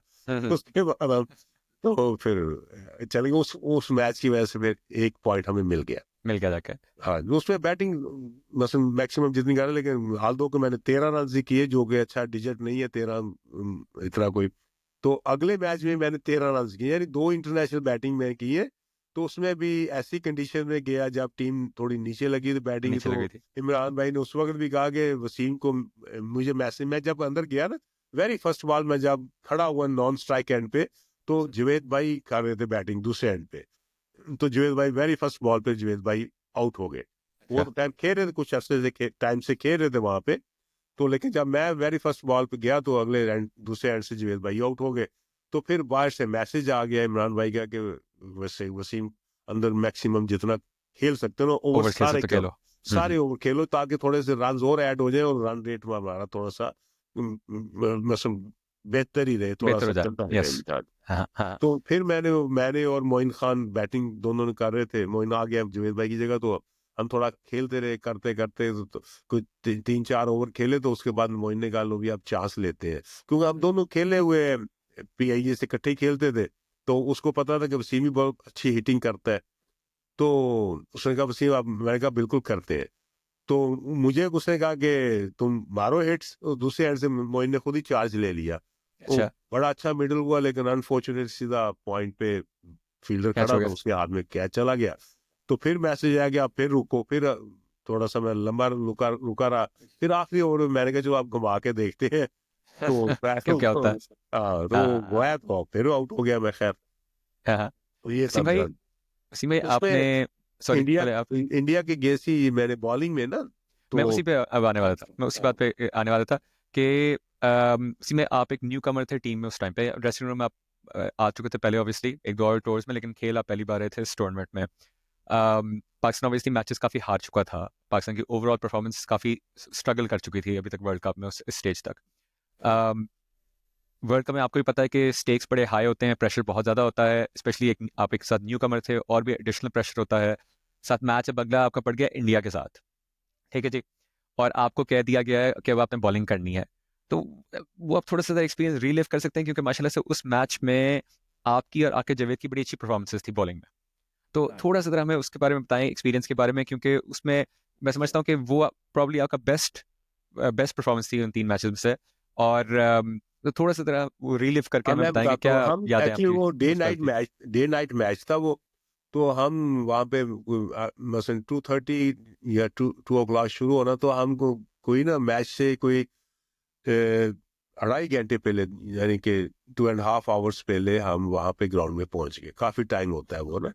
तो उस वक्त इस तरह के सेशंस भी नहीं होते थे, वार्म अप सेशन ये वो, बस वो जाके थोड़ा सा स्ट्रेच किया और एक चक्कर लगाया, उसके बाद स्ट्रेचिंग, और उसके बाद चलो जी अपने कोई बॉलिंग कर रहा है कोई बैटिंग कर रहा है। तो जवेद भाई मुझे ले गए पीछे नेट से, सिडनी में ना ग्राउंड के बाहर नेट लगे हुए थे। ओके। तो वहां ले गए हम सारे, आकिब जवेद और मैं, वो सारे चले गए वहां पे। तो जवेद भाई ने बैटिंग शुरू कर दी, तो हमने बॉलिंग शुरू कर दी। हमने कहा चलो करेंगे, 2-4 ओवर करेंगे, वार्म अप भी हो जाएंगे, ठीक है। लेकिन वो जवेद भाई इंसिस्ट करते हैं कि नहीं बॉलिंग करो और करो और करो। मैंने कहा जवेद भाई मैच खेलना है अंदर, फिर मैं यहीं थक जाऊंगा, थोड़ी ग्राउंड सी तो वो जान मैच के लिए हैवी बचा के थी। रखो। हाँ थोड़ी मैच के लिए, लेकिन वो जवेद भाई इंसिस्ट करते हैं कि नहीं नहीं, करो करो। आप सीनियर थे तो मैंने करनी थी बॉलिंग, वो करते रहे। मतलब उसमें ये हुआ कि मैं अपने आप को थोड़ा टाइट फील करना शुरू हुआ, क्योंकि वो हैवी ग्राउंड थी काफी। तो जब उसके बाद अंदर गए तो बॉलिंग आ गई फौरन, उन्होंने कहा चलो ये अंदर। अब अंदर गए और बड़ा उस दिन ना बड़ी विंड थी, मतलब काफी हवा चल रही थी। तो मुझे अगेंस्ट द विंड मिल गया पहला स्पेल जो था ना, अगेंस्ट द अच्छा। विंड बॉलिंग मिल गई। ओके। अब मैंने ओके। पहला बॉल के लिए बॉल पकड़ा, तो मैं कोशिश करूँ कि क्रीज तक पहुंचूं, तो मुझे रास्ते में हवा ऐसे रोके, क्योंकि मुझे बिल्कुल आइडिया नहीं था कि वो कितना मतलब ना इतनी स्ट्रॉन्ग विंड पे स्ट्रॉन्ग बॉलिंग विंड चल करने रही है। का मुझे ठीक है। एक्सपीरियंस नहीं था बिल्कुल इस चीज का। वो पहला एक्सपीरियंस, नीचे से ग्राउंड हैवी, ऊपर से विंड खींच रही है। विंड। तो मैंने मैंने भागना शुरू किया। खैर मैं भाग भाग के बस बॉल फेंकता ही था जाके अपनी जगह अच्छा। पे ना। लेकिन वो बॉल अच्छी कर रहा, लाइन वैसे अच्छी पे कर रहा था, तो 10 का 10 ओवर का स्पेल मैंने इकट्ठा ही कर दिया। इमरान अच्छा। भाई ने कहा कि कर दो तुम ना, अच्छी बॉलिंग ठीक कर है। रहे हो, करते रहो करते रहो। उसमें जडेजा भी आउट हुए उस हाँ जी। बॉलिंग में। और और मसलन 10 ओवर में को 36 के करीब रन दिए। जी जी। और मसलन बेहतरीन, इमरान भाई ने काफी तारीफ की कि शाबाश बहुत अच्छी तुमने की है बॉलिंग ना। तो फिर जब मैंने 10 ओवर का स्पेल किया, मुझे इमरान भाई ने कहा कि तुम जाओ भाई उधर मिड विकेट पे चले जाओ, वहां पे तुम, मुझे पता है कि तुम आउटफील्ड में बहुत अच्छी फील्डिंग करते हो। तो कभी आपको मौका मिले ना तो आप देखिएगा कि एक अटेम्प्ट मैंने की थी कैच की। अच्छा। जब मैं अपने 10 ओवर का स्पेल करके गया और मिड विकेट पे खड़ा था, तो तेंदुलकर ने वो मारी शॉट, आखिरी ओवर चल रहे थे उस वक्त। अच्छा। तेंदुलकर ने शॉट मारी, तो मेरे से काफी दूर था राइट साइड पे, और मैं भागा बॉल की तरफ, क्योंकि मैं यहाँ पे ना डोमेस्टिक में मैं समझता हूँ कि मैं आउटफील्ड का अपने आप को मास्टर समझता था, कि मेरे लिए अच्छा। कैचेस को पकड़ना कोई मसला नहीं होता था। तो कभी मौका मिले मैं आपको, हाँ हाँ कभी जरूर प्रोग्राम बिल्कुल। आप शेख मोहम्मद साहब के साथ करेंगे ना, शेख मोहम्मद के साथ हमारी एक पीआईई में रहे, तो वो आपको मेरी फील्डिंग के बारे में अच्छा। बताएंगे थोड़ा, क्योंकि वो बहुत लेकिन अच्छे वैसे मैं, फील्डर थे सॉरी वैसे मैं क्योंकि। एक बात पूछूं यहाँ पे, एक बात पूछ सकता हूँ? अच्छी फील्डिंग करने के लिए जरूरी है कि आपको शौक एक हो अंदर से, आपको एक शौक हो कि मैंने फील्डिंग फील्डिंग देखो का वो कोई भी ट्रेनिंग करनी काम है या। करने के लिए शौक पैशन का होना बहुत जरूरी है, कोई भी अच्छा। काम करना वो शौक होना चाहिए। और कुछ आपकी नेचुरल होती है, जो ऑलराउंडर्स होते हैं ना, बहुत कम ऑलराउंडर्स होते हैं जो कि हल्के फील्डर हो। ओके। अब्दुल रज़ाक थोड़ा से फील्डिंग में बहुत जी जी। अच्छे नहीं थे, ऑलराउंडर बहुत अच्छे थे वो, हाँ, लेकिन फील्डिंग, लेकिन ओवरऑल आप ऑलराउंडर्स देखोगे ना, तो ऑलराउंडर आपको फील्डर हमेशा ही अच्छे नजर आएंगे। ओके। ठीक है ना, जैसे हार्दिक पांड्या बड़ा अच्छा फील्डर, आउटफील्ड में बड़ी का, इस तरह जो पहले मसलन ऑलराउंडर्स होते थे ना, वो अच्छी फील्डिंग करते हाँ होते थे। जी। कपिल देव बहुत अच्छे फील्डर थे, इयन बोथम बहुत अच्छा फील्डर थे, इयन तो स्लिप के बहुत अच्छे फील्डर थे। इमरान भाई भी अच्छा। थोड़ा सा फील्डिंग बहुत अच्छी नहीं करते थे, लेकिन थ्रो वगैरह बहुत अच्छी थी उनकी। तो अच्छा। अच्छा, वो मैंने अटेम्प्ट की, मैं भागा बॉल के पास, मुझे बॉल का साया नजर आ रहा था भागते हुए, तो मैंने दूर से डाइव किया। आप कभी आपको मौका मिलेगा ना वो वीडियो देखने का, आप देखना। तो इमरान, अच्छा वो मैंने जब ट्राई की काफी दूर से, हल्का सा हाथ जरूर लगा मेरा, लेकिन तो मुझे वहां पे क्रैप्स पड़ गए, क्योंकि 10 ओवर का स्पेल किया, उससे पहले घंटा 1.5 घंटा नेट में बॉलिंग की थी, अगेंस्ट द विंड कर रहा था, तो मुझे क्रैप्स आ गए। इमरान भाई और जवेद भाई मेरे पास आए, ये वो पूछा, मैंने कहा इमरान भाई क्रैम्प्स आ गए मुझे। तो उन्होंने कहा "तो आप ना बाहर चले जाओ फिर"। मैं फिर अच्छा। तो एक्सक्यूज मी, तो इस तरह करके मैं फिर वो मेरे मैच की परफॉर्मेंस थी, लेकिन वो इमरान भाई ने मुझे उस जो एफर्ट की, तो उस पर बड़ा अप्रिशिएट किया था, जवेद भाई ने बड़ा अप्रिशिएट किया था कि बहुत अच्छी अच्छा। अटेम्प्ट की। तो खैर वो मैच फिर हम हार गए इन द एंड। उसके बाद हमारे पास ऑप्शंस कोई नहीं रहे, तो हमें जीतना ही था इस टूर्नामेंट में सर्वाइव करने के लिए। अच्छा। तो फिर उसके बाद अल्हम्दुलिल्लाह फिर हमारी जीत शुरू हो गई। उस एक मैच उसके बाद हम हारे साउथ अफ्रीका से, वो डकवर्थ पे जाके मैच हार गए थे वो। वसीम भाई, आपने अपने तीनों मैचेस का बड़ी अच्छी तरह से डिटेल में जिक्र किया है और परफॉर्मेंस का भी जिक्र किया है। इंडिया वाली आपकी बेस्ट परफॉर्मेंस थी, नो डाउट आपकी माशाल्लाह से बहुत अच्छी परफॉर्मेंस थी। अफसोस हुआ कि उसके बाद आपका सिलेक्शन का अगले मैचेस में। आज एक तो क्रैम्प्स की वजह से ना, थोड़ा सा मसलन जो मैनेजमेंट थी उनको डाउट था मेरी फिटनेस के बारे में। वो फिजियो अच्छा। वगैरह तो साथ, तो डॉक्टर काजी थे हमारे साथ, तो फिजियो, लेकिन ना उनको थोड़ा सा डाउट आ गया कि इसकी ना फिटनेस नहीं है, तो हमें मैच के दौरान, क्योंकि हमारे पास ऑप्शंस नहीं थे, तो वो चांस भी ले नहीं सकते थे। और वेरी अच्छा। मच राइटली ऐसे ही हुआ कि वो मसलन के चांस ले और मैं क्लैप्स कर जाऊं मैच के दौरान, तो फिर प्रॉब्लम आ सकती थी। ओके। तो ओके। इस वजह से फिर मुझे नहीं मौका मिला। और दूसरा ये था कि इमेच्योरिटी ज़्यादा थी। हालांकि पाकिस्तान क्रिकेट में अगर आप डेडिकेटेड हो, मोटिवेटेड हो, और आप चाहते हो, तो मैं वापस आके बड़े आराम से कमबैक्स कर सकता था। यहाँ पे सिर्फ मुझे था कि क्रिकेट खेलनी हो, लेकिन वहां पे आए तो मसला लगा, दुनिया तो बहुत आसान लगी ना कि गए और वर्ल्ड चैंपियन होके आ गए, और यहाँ माशाल्लाह से, आए हाँ जी। हाँ जी। अल्हम्दुलिल्लाह, और इतनी इज्जत अल्लाह ने दी। और फिर यहाँ पे आए तो इज्जत के साथ साथ पैसा भी बहुत मिला, बिल्कुल अल्हम्दुलिल्लाह। बिल्कुल। तो जब ये चीजें आती हैं ना, तो बंदा थोड़ा सा स्पॉइल कह ले उसको हो जाता है, या थोड़ा सा कह ले कि अपने जो टारगेट्स हैं उनसे थोड़ा सा हट हट जाता है हम्म, बाज दफा ना। तो हम्म, मेरे मेरे पे कोई सुपरविजन नहीं थी, कोई मेरे गाइडेंस नहीं थी प्रॉपर, तो मैं हाँ जी। थोड़ा रिलैक्स हो गया। फिर अच्छा। मैं ज्यादा तवज्जो देने लग पड़ा इंग्लैंड को, बांग्लादेश को। I was the first ever Pakistani professional in Bangladesh in अच्छा। 1994। ओके। 94 में मैं पहला पाकिस्तानी था जो फर्स्ट टाइम बांग्लादेश गया खेलने। वहां पे हम्म, विमान एयरलाइन की टीम थी, उनके लिए खेला। विमान एयरलाइन ने रिक्वेस्ट की पीआईए को कि जी हमें ऑलराउंडर चाहिए, तो पीआईए ने, हासन मूसा होते थे हमारे जनरल मैनेजर, अल्लाह अच्छा। उनको नसरत फरमाए, तो वो उन्होंने मुझे भेजा कि वसीम आप जाओ खेलो जाके वहां पे। तो मैं अच्छा। गया, फिर मैं 6 साल खेला वहां पे बांग्लादेश में। ओके। फिर मेरा थोड़ा सा फोकस ना हट गया है कि मैं कम बैक करूं, मैं बस एंटरटेनमेंट के तौर पे ना, कि मैं बांग्लादेश एंजॉय कर रहा हूँ क्रिकेट, इंग्लैंड में एंजॉय कर रहा हूँ क्रिकेट, और पाकिस्तान में डोमेस्टिक में आप समझे कि मैं बहुत ज्यादा फोकस होकर नहीं खेला, जो कि मुझे खेलना चाहिए था। आई थिंक वसीम भाई, ये मैं बात करने वाला था कि इतना मीटियोरिक किस्म का राइज आपने माशाल्लाह से वो अचीव कर लिया, जो हर बंदे का ख्वाब होता है, लेकिन एक आप उस एलीट ग्रुप ऑफ प्लेयर्स में आते हैं। वही मैं शुरू में जैसा कह रहा था कि लेजेंडरी स्टेटस इनका होता है कि वर्ल्ड कप माशाल्लाह से आपने वनडे इंटरनेशनल्स का जीत लिया, और first and only one day internationals world cup so far to date in Pakistan history. और उसके बाद माशाल्लाह से आपका मीटियोरिक राइज होना चाहिए था, लेकिन मैं देख रहा था कि आप और उसके अलावा दो और प्लेयर्स जो वर्ल्ड कप पे गए थे, जाहिद फजल और इकबाल सिकंदर, जिसका आपने जिक्र जी भी किया जी कि जी आप तीनों ने अनफॉर्चुनेटली उसके बाद आगे जाके पाकिस्तान के लिए और नहीं खेला, जबकि अम, आप मैं हमेशा कहता हूँ कि team is the sum of its parts, कि आप सबकी माशाल्लाह से कंट्रीब्यूशन, किसी ने ज़्यादा मैचेस खेले, किसी ने कम मैचेस खेले, लेकिन एक एक टीम फील्ड में उतरती है जाके, और आप सबकी कंट्रीब्यूशन थी। तो मुझे इस बात का ज़रूर होता है कि उसके बाद, लेकिन हमने देखा कि ये तीन प्लेयर्स बिल्कुल डिसअपेयर हो चुके हैं। आपने अपना बता दिया कि ऑब्वियसली आपने शायद और चीज़ों में इंटरेस्ट या फोकस, शायद आपने बड़ी ऑनेस्ट और ट्रांसपेरेंट किस्म का आपने बल्कि अपनी बताया जाके। जाहिद फजल और इकबाल सिकंदर के साथ क्या हुआ था वसीम भाई, कि उन लोगों को भी हमने नहीं उनका नाम फिर से देखा पाकिस्तान के लिए उसके बाद? इकबाल के अंदर ना एक्चुअली में काफी अरसे तो परफॉर्म तो कर रहे थे डोमेस्टिक में वो टीम के साथ। इकबाल का ना थोड़ा सा एज हमसे थोड़े बड़े थे, ज़्यादा थे, जी जी तो वर्ल्ड जी कप खेला ना, तो उसके बाद वो थोड़ा सा रिलैक्स कर गए। आज के मेरे लिए आप सैनिक यंगस्टर्स आ रहे हैं, मुश्ताक टीम में सेटल हो गए, तो ये वो ना, इसलिए उनका थोड़ा सा समझ में आता है इकबाल भाई का। जाहिद फजल यंगस्टर था, लेकिन वो भी थोड़ा सा लाहौबाली लाइफस्टाइल था उसका ना, अच्छा मतलब फोकस उसका हट जाता था। बड़ा एक्सेप्शनल टैलेंट था, बहुत अच्छा बैट्समैन था, वो भी मेरे साथ पीआईए में ही था। अच्छा। जाहिद फजल भी और इकबाल भाई भी, इकबाल सिकंदर, पीआईए के बहुत ज्यादा प्लेयर थे उस वर्ल्ड कप में।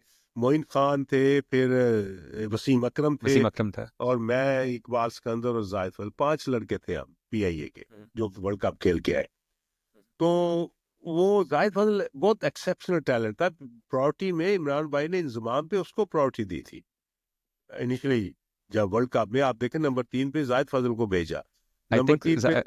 वसीम भाई, आई थिंक सॉरी मैं आपकी बात काट रहा हूँ, लेकिन आई थिंक कि जो ऑस्ट्रेलेशिया कप की आप बात कर रहे थे, उसी में जाहिद फजल का शायद एक 98 नॉट आउट भी था, उसी बिल्कुल सीरीज था, में आई थिंक इंडिया था, अगेंस्ट इंडिया अगेंस्ट 98 इंडिया। खेला कि हाँ जी, उसको भी क्रैम्प्स आ गए थे। क्रैम्प्स पड़ गए। हाँ, तो हाँ जी। क्योंकि पाकिस्तानी प्लेयर्स के साथ ये प्रॉब्लम आते हैं कि वो अपना प्रॉपर लुक टेक केयर नहीं ना करते। लेकिन आजकल कि इतना मीडिया भी स्ट्रांग हो गया है, अवेयरनेस बेहतर हो बहुत गया, हो आई एम गई श्योर। है, और फिर कोचेज मेंटोर ये साथ होते हैं, तो इसलिए प्लेयर्स अपने को अपने ना चाहते हुए अपनी लुक आफ्टर करनी पड़ती है। हाँ हाँ। ठीक है, वसीम भाई, क्या ये वजह भी थी कि 92 वर्ल्ड कप तक आपने बड़े अच्छे एग्जांपल्स शेयर किए हैं इमरान भाई की कैप्टनसी के बारे में? बोल्ड, दिलेरी, डिसिप्लिन, प्लेयर्स को इनकरेज करना, जिस तरह आपने अपना एक्सपीरियंस का बताया कि शायद नहीं इतनी अच्छी परफॉर्मेंस है, फिर भी उसके बावजूद आके आपसे आके बात करें। ऑब्वियसली इमरान खान उसके बाद नहीं रहे थे। आपको लगता है कि जो change in management, change in captaincy, ये सारा कुछ जो हुआ था, उसकी वजह से भी शायद आप, इकबाल सिकंदर और जाहिद फजल को चांसेस नहीं मिले उसके बाद? नहीं, बिल्कुल सही कह रहे हैं। जाहिद फजल खैर 1-2 टूर पे गए उसके बाद। अच्छा। तो बिल्कुल सही कह रहे हैं कि इमरान भाई ने अनाउंस कर दिया था कि हम 92 की टीम ही जाएगी इंग्लैंड। ये इमरान भाई ने, और इमरान भाई जाना चाहते थे। तो फिर ऑल ऑफ द सडन उन्होंने थोड़ा सा देख के मामलात को, तो उन्होंने रिजाइन किया तो क्या कहते हैं उसको। लेकिन अगर मेरा वो टूर हो जाता ना 92 वर्ल्ड कप के बाद, जो हम इंग्लैंड गए ना 93 में या 92 में गए मेरा ख्याल। उसके बाद बहुत बड़ी सीरीज हमें मिली थी, 5 टेस्ट मैचेस और जी जी। 5 वनडे मैचेस की, क्यों पाकिस्तान वर्ल्ड नंबर 1 हो गई थी, चैंपियन हो गई थी टीम, और वैल्यू बहुत हो गई थी। कहते सुनने में यही आया था कि पाकिस्तान को एवर जो कोई टूर का मिला है ना कंट्रीब्यूशन, बेस्ट कंट्रीब्यूशन, वो 92 वर्ल्ड कप के बाद जो इंग्लैंड का टूर था ना, वो मिला था। और उसमें पाकिस्तान जाहिर है, एक सारी दुनिया देखना चाहती कि वर्ल्ड चैंपियन टीम आई है, ये वो मीडिया राइट्स, ये वो सारा, हाँ तो जी। वो बड़ा अच्छा टूर था। वो अगर मिल जाता तो ऑब्वियस इतने बड़े टूर में फिर अपने आप को स्टेब्लिश करना ना प्लेयर के लिए आसान हो जाता है। आसान होना था। हाँ। यस। सीम भाई, आपको इस बात का ह- हर इंसान का एक डिफरेंट नेचर एक होता है चीज़ को, अब आप रिफ्लेक्ट जब करते हैं अपने प्लेइंग करियर के ऊपर, आपको रिग्रेट होती है इस चीज़ की कि मैंने ज़्यादा नहीं खेला, ज़्यादा खेल सकता था, ज़्यादा नहीं खेला, या आप कहते हैं नहीं मैं खुश हूँ कि माशाल्लाह से जो खेला, फर्स्ट क्लास करियर भी बड़ा अच्छा रहा, पीआई के लिए बड़ा अच्छा खेला, वर्ल्ड कप माशाल्लाह से जीत गए, जो हर बंदे का ख्वाब होता है, अच्छे अच्छे प्लेयर्स, बहुत बड़े बड़े प्लेयर्स, बड़े बड़े नाम नहीं जीतते हैं वर्ल्ड कप अपने करियर्स में, या किस तरह आप रिफ्लेक्ट करते हैं अपने करियर के ऊपर? नहीं, बिल्कुल मैं रेग्रेट फील करता हूँ कि मेरे में बहुत अच्छा एक्सप्लोसिव टैलेंट था, और मैं जस्टिफाई नहीं कर सका। और due to my own self, कि अपने एटीट्यूड की वजह से कह ले, अपने जो मेरा फोकस उस तरह नहीं था जिस तरह होना चाहिए था, एक प्रोफेशनल मुझे एटीट्यूड अपना अपनाना चाहिए था। लेकिन वो नहीं करूँ। लेकिन मैं इसको अपने आप को मोहतरे इल्ज़ाम समझता हूँ, और मैं अपने ही मिस्टेक्स की वजह से उसको जस्टिफाई नहीं कर सका। लेकिन अल्हम्दुलिल्लाह जो मिला बेहतरीन मिला, और अल्लाह का बड़ा करम है कि क्रिकेट की वजह से ही सब मामला चल रहे हैं। कि एक अल्लाह का बड़ा करम है ना, कि एक चीज अल्लाह ने आपको दी है, एक पैशन, आपका शौक है, उसी शौक में आपका कैरियर बन जाए, और क्या चाहिए। बिल्कुल बिल्कुल बिल्कुल। आई थिंक इसी बात की वंस के मैं अगर उन 3 प्लेयर्स का जिक्र करूं, आप, इकबाल सिकंदर और जाहिद फजल, तो मैंने यही सुना था कि Wasim Haider was probably the most talented out of the 3, क्योंकि वो दोनों चीज़ों में माशाल्लाह से कंट्रीब्यूट करते थे, बैटिंग में भी बॉलिंग में भी, दोनों चीज़ों में कंट्रीब्यूट करते थे जाके। और ये कहा गया था कि शायद क्योंकि आपकी एज की वजह से भी, आप वर्ल्ड कप के बाद आई थिंक 24-25 के थे उस टाइम पे शायद, ये 25 का था। तो यंग एज थी। आपने बिल्कुल सही कहा, इकबाल सिकंदर की ऑब्वियसली 30 प्लस रहा एज हुई हुई थी, इसलिए तो आई थिंक पाकिस्तान का डेफिनेटली उस पर्सपेक्टिव से लॉस हुआ कि एक बड़ा अच्छा ऑलराउंडर पाकिस्तान के लिए नहीं और खेल सका। लेकिन उसके बावजूद लाइफ मूव्स ऑन, और आपके और बड़े कॉन्ट्रीब्यूशंस पाकिस्तान के लिए रह चुके हैं उसके बाद। वसीम भाई, अगर मैं तो एक और बात पूछूं उसके बाद, फिर मैं ज़रा आपके नेशनल सेलेक्टर के रोल पे ज़रा आना चाहता हूँ। इंटरेस्टिंग वसीम भाई, 33 years to this month माशाल्लाह से, since Pakistan won the 92 world cup, ठीक है जी। um, और उस टाइम पे one of our fiercest rivals, आपको मुझसे बेहतर पता है कि India has always been one of our fiercest rivals, बड़े अच्छे टक्कर के मैचेस होते हैं। उस टाइम पे सिंस दैट पीरियड 33 इयर्स में इंडिया जीत चुका है 6 आईसीसी इवेंट्स, अगर हम 83 का वर्ल्ड कप ना इंक्लूड करें, 6 आईसीसी इवेंट्स जीत चुका है। One day international, world cups, T20 world cups और चैंपियंस ट्रॉफीज भी। उस टाइम पे Pakistan during that time Pakistan 2 जीत चुका है। क्या आपको लगता है, क्या, और मुझे पता है ये बहुत बड़ा सवाल है, उसमें बहुत सारी बातें हैं, लेकिन क्या फंडामेंटल एक दो चीज़ें आप कहते हैं कि जिसकी वजह से हम थोड़े से पीछे शायद उस सेंस में रह गए? क्या हमने अडेप्ट नहीं किया अपने क्योंकि अगर हमारी टीम देखें 92 की और इंडिया की देखें, इंडिया के कुछ बड़े नाम थे लेकिन हमारी बहुत बड़ी टीम थी उस टाइम पे। क्या वजह है कि हम लोगों ने शायद इवॉल्व, अडेप्ट नहीं किया इतना अच्छा इस अरसे में, या क्या रीजनिंग है? मैं यही समझता हूँ, ये 2010 ऑनवर्ड 2010 ऑनवर्ड वर्ल्ड, जब ये T20 आई ना, बल्कि थोड़ा सा उससे पहले ही आ गई थी, जब T20 इंट्रोड्यूस हुई इंटरनेशनल क्रिकेट में, तो उस वक्त एक जो पैटर्न था ना इसके खेलने का तरीका, वो चेंज होना शुरू हो गया। ठीक है ना। हाल दो के आप 96 में देख लें कि आपको श्रीलंका ने वर्ल्ड कप जीता, तो उसमें उनके एक ओपनर थे जयसूर्या, तो वो एक क्रिकेट में चेंज लेके आए थे। हालांकि 92 में भी जो न्यूजीलैंडर ओपनर थे, क्या नाम है, जेन से निकल गया उनका नाम, तो वो मसलन वो थोड़ा सा नई गेंद पे चल मारते थे, स्कोर करते थे, तो जय सूर्या ने ये ट्रेंड किया शुरू। फिर आस्ता आस्ता ये ट्रेंड बढ़ता गया। ये इसका मसलन दूसरी लोगों टीमों को या जो थे मैनेजमेंट, उनको मालूम होना शुरू हुआ कि इसका बड़ा अफेक्ट करता है ये टीम परफॉर्मेंस में जीतने के लिए, कि अगर ओपनर आपके पास स्ट्रांग हो, तेज खेलने वाले हो, वो जो दायरे के सर्कल के ओवर्स हैं उनमें वो इतने रन कर देते हैं कि दूसरी टीम थोड़ी सी डिमोरलाइज हो जाती है, तो दूसरी टीम के लिए फिर कम बैक करना जरा मुश्किल हो जाता है। तो हमने जो ये सिनेरियो था ना 2007-8 के बाद जो चेंज हुई क्रिकेट वर्ल्ड में T20 की वजह से, हमने उसको सही तरह जाल्दो we won T20 world cup as well 2009। 2009 में जी जी। जीते हैं, लेकिन उसके बाद हमने ना उन पे काम नहीं किया। इंडिया ने उस पे काम बहुत किया। हाल दो हमारे भी पास एकेडमी, नेशनल एकेडमीज बन गई थी, और नेशनल एकेडमी में मैं समझता हूँ कि कोचेस को जिस तरह ग्रूम करना चाहिए था या कोचेस को मेरिट पे लेके आना चाहिए था, उस तरह शायद हम कर नहीं सके, कोचेस को ग्रूम नहीं कर सके। जो रीजनल कोचेस थे ना, वो मसलन उनको वो एक जगह पे बैठे थे, ना कोचेस ने कोई बहुत एफर्ट्स की, ना ही जो एनसीए थी उसने कोई एफर्ट की। एनसीए की जो कोचेस थे वो जरूर ग्रूम होते रहे, लेकिन जो रीजनल कोचेस थे वो वहीं पे स्टैंड करते रहे। तो मेरा ख्याल है कि वो रीजनल कोचेस को भी अपग्रेड करना चाहिए था, साथ साथ चलना चाहिए था, क्योंकि ये कोचेस का एक पार्ट बहुत इंपॉर्टेंट है प्लेयर्स की ग्रूमिंग में। हाँ जी। अगर आप प्लेयर्स को सही तरह गाइड करेंगे, प्लेयर्स को सही तरह आप उनकी उसकी टेक्निक पे, उसकी फिटनेस पे काम करेंगे, उसकी मेंटल अप्रोच पे काम करेंगे, तो प्लेयर्स ग्रूम होंगे।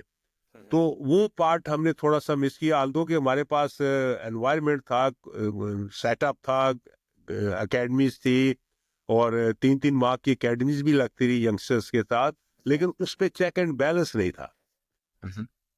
तो मैं समझता हूँ कुछ कोचेस जो उनका अपना क्रिकेटिंग एक्सपीरियंस था वो उसी को इम्प्लीमेंट करते रहे, बजाय कि वो हम एक जो बुक क्रिकेट थी उसको फॉलो करते, जो मैनुअल था इसका उसको फॉलो करते, तो मेरा ख्याल है कि बेहतर आए। फिर स्ट्रेटजीज पॉलिसीज बनती है कि हमने किस तरह की क्रिकेट खेलनी है इंटरनेशनल क्रिकेट में। जैसे आजकल आप देख रहे हैं इंग्लैंड ने अपने चेंज किया कि हमने, ऑस्ट्रेलिया काफी देर से ये चेंज करके बैठा होता कि पॉजिटिव क्रिकेट बैटिंग करनी है उन्होंने चाहे 2 बैट्समैन आउट भी हुए, लगातार वो आउट हुए, तीसरे ने जाके अगर उसको बॉल मिलता है उसने मार देनी है, मारना फिर भी। हाँ, ठीक है ना। तो हमारे अभी तक वही हमारी क्रिकेट में जो पैरामीटर्स चल रहे हैं कि जी मसल अंदर रहो, अंदर क्रीज के अंदर रहो जी, खेलते रहो, आखिर में जाके मारो। अब आखिर में वाला मारने वाला नहीं, अब आप जब मिलता है आपने मारना है, जब आपको लूज बॉल मिलता है बल्कि आपने क्रिएट करके मारना है, आपने आपने इम्प्रोवाइज करके मारना है, रन करने हैं आपने। तो ये हमें थोड़ा सा अभी तक वही चल रहा है, इसको थोड़ा सा इंशाल्लाह करें। देखो पाकिस्तान में टैलेंट की कोई कमी नहीं है, बहुत क्रिकेट है, सही कह रहे हैं, आज भी आप देखेंगे आपको डोमेस्टिक में नजर आएंगे। बाकी हमें थोड़ी सी क्लब क्रिकेट को प्रमोट करना होगा, क्योंकि क्लब क्रिकेट ही हमारे पास ग्रास रूट लेवल में एक ऐसी रहेगी जहां से हम प्लेयर्स निकाल सकते हैं। स्कूल जब हम लोग खेलते थे स्कूल में, उस वक्त स्कूल क्रिकेट बहुत अच्छी थी, स्कूल्स के पास अपनी ग्राउंड होती थी, जो स्कूल का मैच जब होता है 5-6 हजार क्राउड खड़ा होता है देखने के लिए मैचेस का। मुझे याद है बड़ों वाली ग्राउंड फैसलाबाद में हमारा फाइनल मैच था एमसी हाई स्कूल के साथ, तो 4-5 हजार बंदा खड़ा मैच देख रहा था, ग्राउंड के चारों तो भरी पड़ी थी ग्राउंड। तो उस तरह का एनवायरनमेंट अब हमें क्रिएट करना चाहिए कि स्कूल क्रिकेट को नहीं कर सकते अगर हम स्ट्रॉन्ग, क्योंकि स्कूल के बाद अब ग्राउंड्स नहीं रही, स्कूल में उस तरह करें। लेकिन क्लब क्रिकेट को हम ग्रूम करें, क्लबों के पास अभी भी इंफ्रास्ट्रक्चर है, एनवायरनमेंट है, वहां पे उनको थोड़ा सा प्रमोट करके हम ग्रूम कर सकते हैं, क्योंकि हमें प्लेस प्रोडक्शन चाहिए ना। हाँ जी, हाँ जी, हाँ, यंगस्टर्स को हमें पैशनेट रखना है, अपना एनवायरनमेंट उनको देना है क्रिकेटिंग, तो फिर ही वो प्रमोट होंगे। वो करना है, ऊपर से हमें देखना है कि हमें जो ग्रूम करने प्लेयर्स उनके कैसे हमें उनके वर्कशॉप्स करें, उनके कैसे हम अपना क्या कहते हैं कैंप्स लगाएं, उनके कि स्किल डेवलपमेंट कैंप्स हो, फिटनेस डेवलपमेंट कैंप्स हो, उनके इस तरह के कैंप्स लगे, स्पेशलाइज्ड कैंप हो, स्पेशलाइज्ड काम हो, और जो लोग उनके साथ काम कर रहे हैं ना वो इस काबिल हो कि उनको ग्रूम कर सके, वो उसी में सबसे इम्पोर्टेंट। आई थिंक आपने बड़ी अच्छी बातें यहाँ पे कही हैं, क्योंकि एक तो ये कि राहुल द्रविड़ इंडिया के नेशनल कोच बनने से पहले काफ़ी अर्सा उन्होंने ग्रास रूट लेवल पे काम किया है, लोअर लेवल्स पे उन्होंने कोचिंग की है। और उन्होंने बल्कि बड़ी अच्छी एक बात बोली थी कि असल जो काम होता है कोचिंग का वो लोअर लेवल्स पे होता है, जब आपने प्रोडक्ट को ग्रूम करके तैयार करके नेशनल टीम में पहुंचाना है। क्योंकि जब नेशनल टीम में वो प्लेयर आएगा उसकी सिर्फ थोड़ी सी रिफाइनिंग और फाइन ट्यूनिंग करनी है उस बंदे की। तो ये काम बड़ा अच्छा, आपने बड़ी अच्छी बात बोली कि कोचेस पे इन्वेस्ट करना चाहिए हमें, कि कोचेस अब आ रहे हैं आई थिंक, क्योंकि मेरी काफ़ी कोचेस पाकिस्तान में भी जो फॉर्मल क्वालिफिकेशंस के थ्रू जा रहे हैं, और जो कोचिंग टेक्निक्स और ड्रिल्स हैं वो बेहतर हो रही हैं, इंप्रूवमेंट्स आ रही हैं डेफिनेटली उसमें। दूसरी बात आपने जो बोली उसकी ऑस्ट्रेलिया के बारे में, अभी आपको याद होगा जो पाकिस्तान ऑस्ट्रेलिया में आई थिंक 26 के ईयर्स के बाद वनडे सीरीज जीत के आया था अर्लियर दिस ईयर, आपको याद होगा। और उसमें बल्कि बड़ी अच्छी एक बात बोली गई थी कि एक मैच था जिसमें शायद पाकिस्तान ने ऑस्ट्रेलिया को 190 पे ऑल आउट कर दिया था या 200 पे ऑल आउट कर दिया था, आई थिंक पहला मैच था या दूसरा मैच था। तो उस पर किसी ऑस्ट्रेलियन कोच से पूछा गया कि आपके प्लेयर्स सारे जो ऑस्ट्रेलियन थे बड़ी लूज शॉट्स पे आउट हुए थे इस मैच में, तो कोच उनको जाके क्या बताएगा इसके बाद। तो उसने बड़े मजे की उसने बात बोली, कहता है कि the coach will tell them to keep the playing their shots, because वो उन्हीं शॉट्स की वजह से इस लेवल तक पहुंचे हैं जाके। अब हमने उनको नहीं बताना कि आपने गलत शॉट खेल गया है नहीं, क्योंकि यही शॉट से वो लोग रन स्कोर करके इस लेवल तक पहुंचे हैं, तो हमने उनको बैक करना है कि वो अपनी शॉट्स को प्ले करते रहें और अपने शेल में मत चले जाएं। और आपने एग्जैक्टली वही बात बोली है यहाँ पे। आई थिंक ये बड़ी अच्छी इंटरेस्टिंग आपने इनसाइट शेयर किए हैं कि जो जो जो हमें करना चाहिए। वसीम भाई, अगर हम अब थोड़ा सा फास्ट फॉरवर्ड करें 2016 की तरफ, आपका प्लेइंग करियर की हमने ऑब्वियसली बात की है, थोड़ा सा ज़रा मैं आना चाहता हूँ आपकी आपके रोल में एज अ नेशनल सेलेक्टर। 2016 में इंजमाम उल हक बने chief selector Pakistan cricket team के। उन्होंने साथ रिक्वेस्ट किया कि उनको 3 एडिशनल सेलेक्टर चाहिए, उसमें से आपका नाम था, तौसीफ अहमद थे और वजाहतुल्लाह वास्ती थे, आई थिंक। बिल्कुल ऐसे। तो आप एक सबसे पहली बात तो ये, आपने इंजमाम के साथ 92 वर्ल्ड कप ही खेला था। कभी आपने सोचा था कि इंजमाम पाकिस्तान टीम का चीफ सेलेक्टर बनेगा जाके at some point in time in the future? नहीं नहीं, बिल्कुल नहीं सोचा था। बिल्कुल बिल्कुल नहीं नहीं सोचा। सोचा कि इंजमाम भाई उससे पहले अफगानिस्तान की कर रहे थे कोचिंग ना। अच्छा। तो मुझे ये था कि कोचिंग वोचिंग में ही शायद रहेंगे। क्रिकेट का तो जो वो क्या कहते हैं पैशन होता है ना, तो वो क्रिकेटर को ग्राउंड में ही रखने की ज्यादा करता है कि अच्छा। ग्राउंड में रहूं, प्लेयर्स के साथ वही एक्टिविटीज करूं जो मैं जवानी में करता रहा हूं। तो होटल शेयर करूं, ड्रेसिंग रूम शेयर हाँ। करूं, वो तो सिलेक्शन एक टोटली डिफरेंट हो जाती है। ये हाँ। थोड़ा सा क्वाइट, आपने बैठना है कमरे में रिजर्व बैठ के किस्म की। आपने डिस्कस करना ये वो।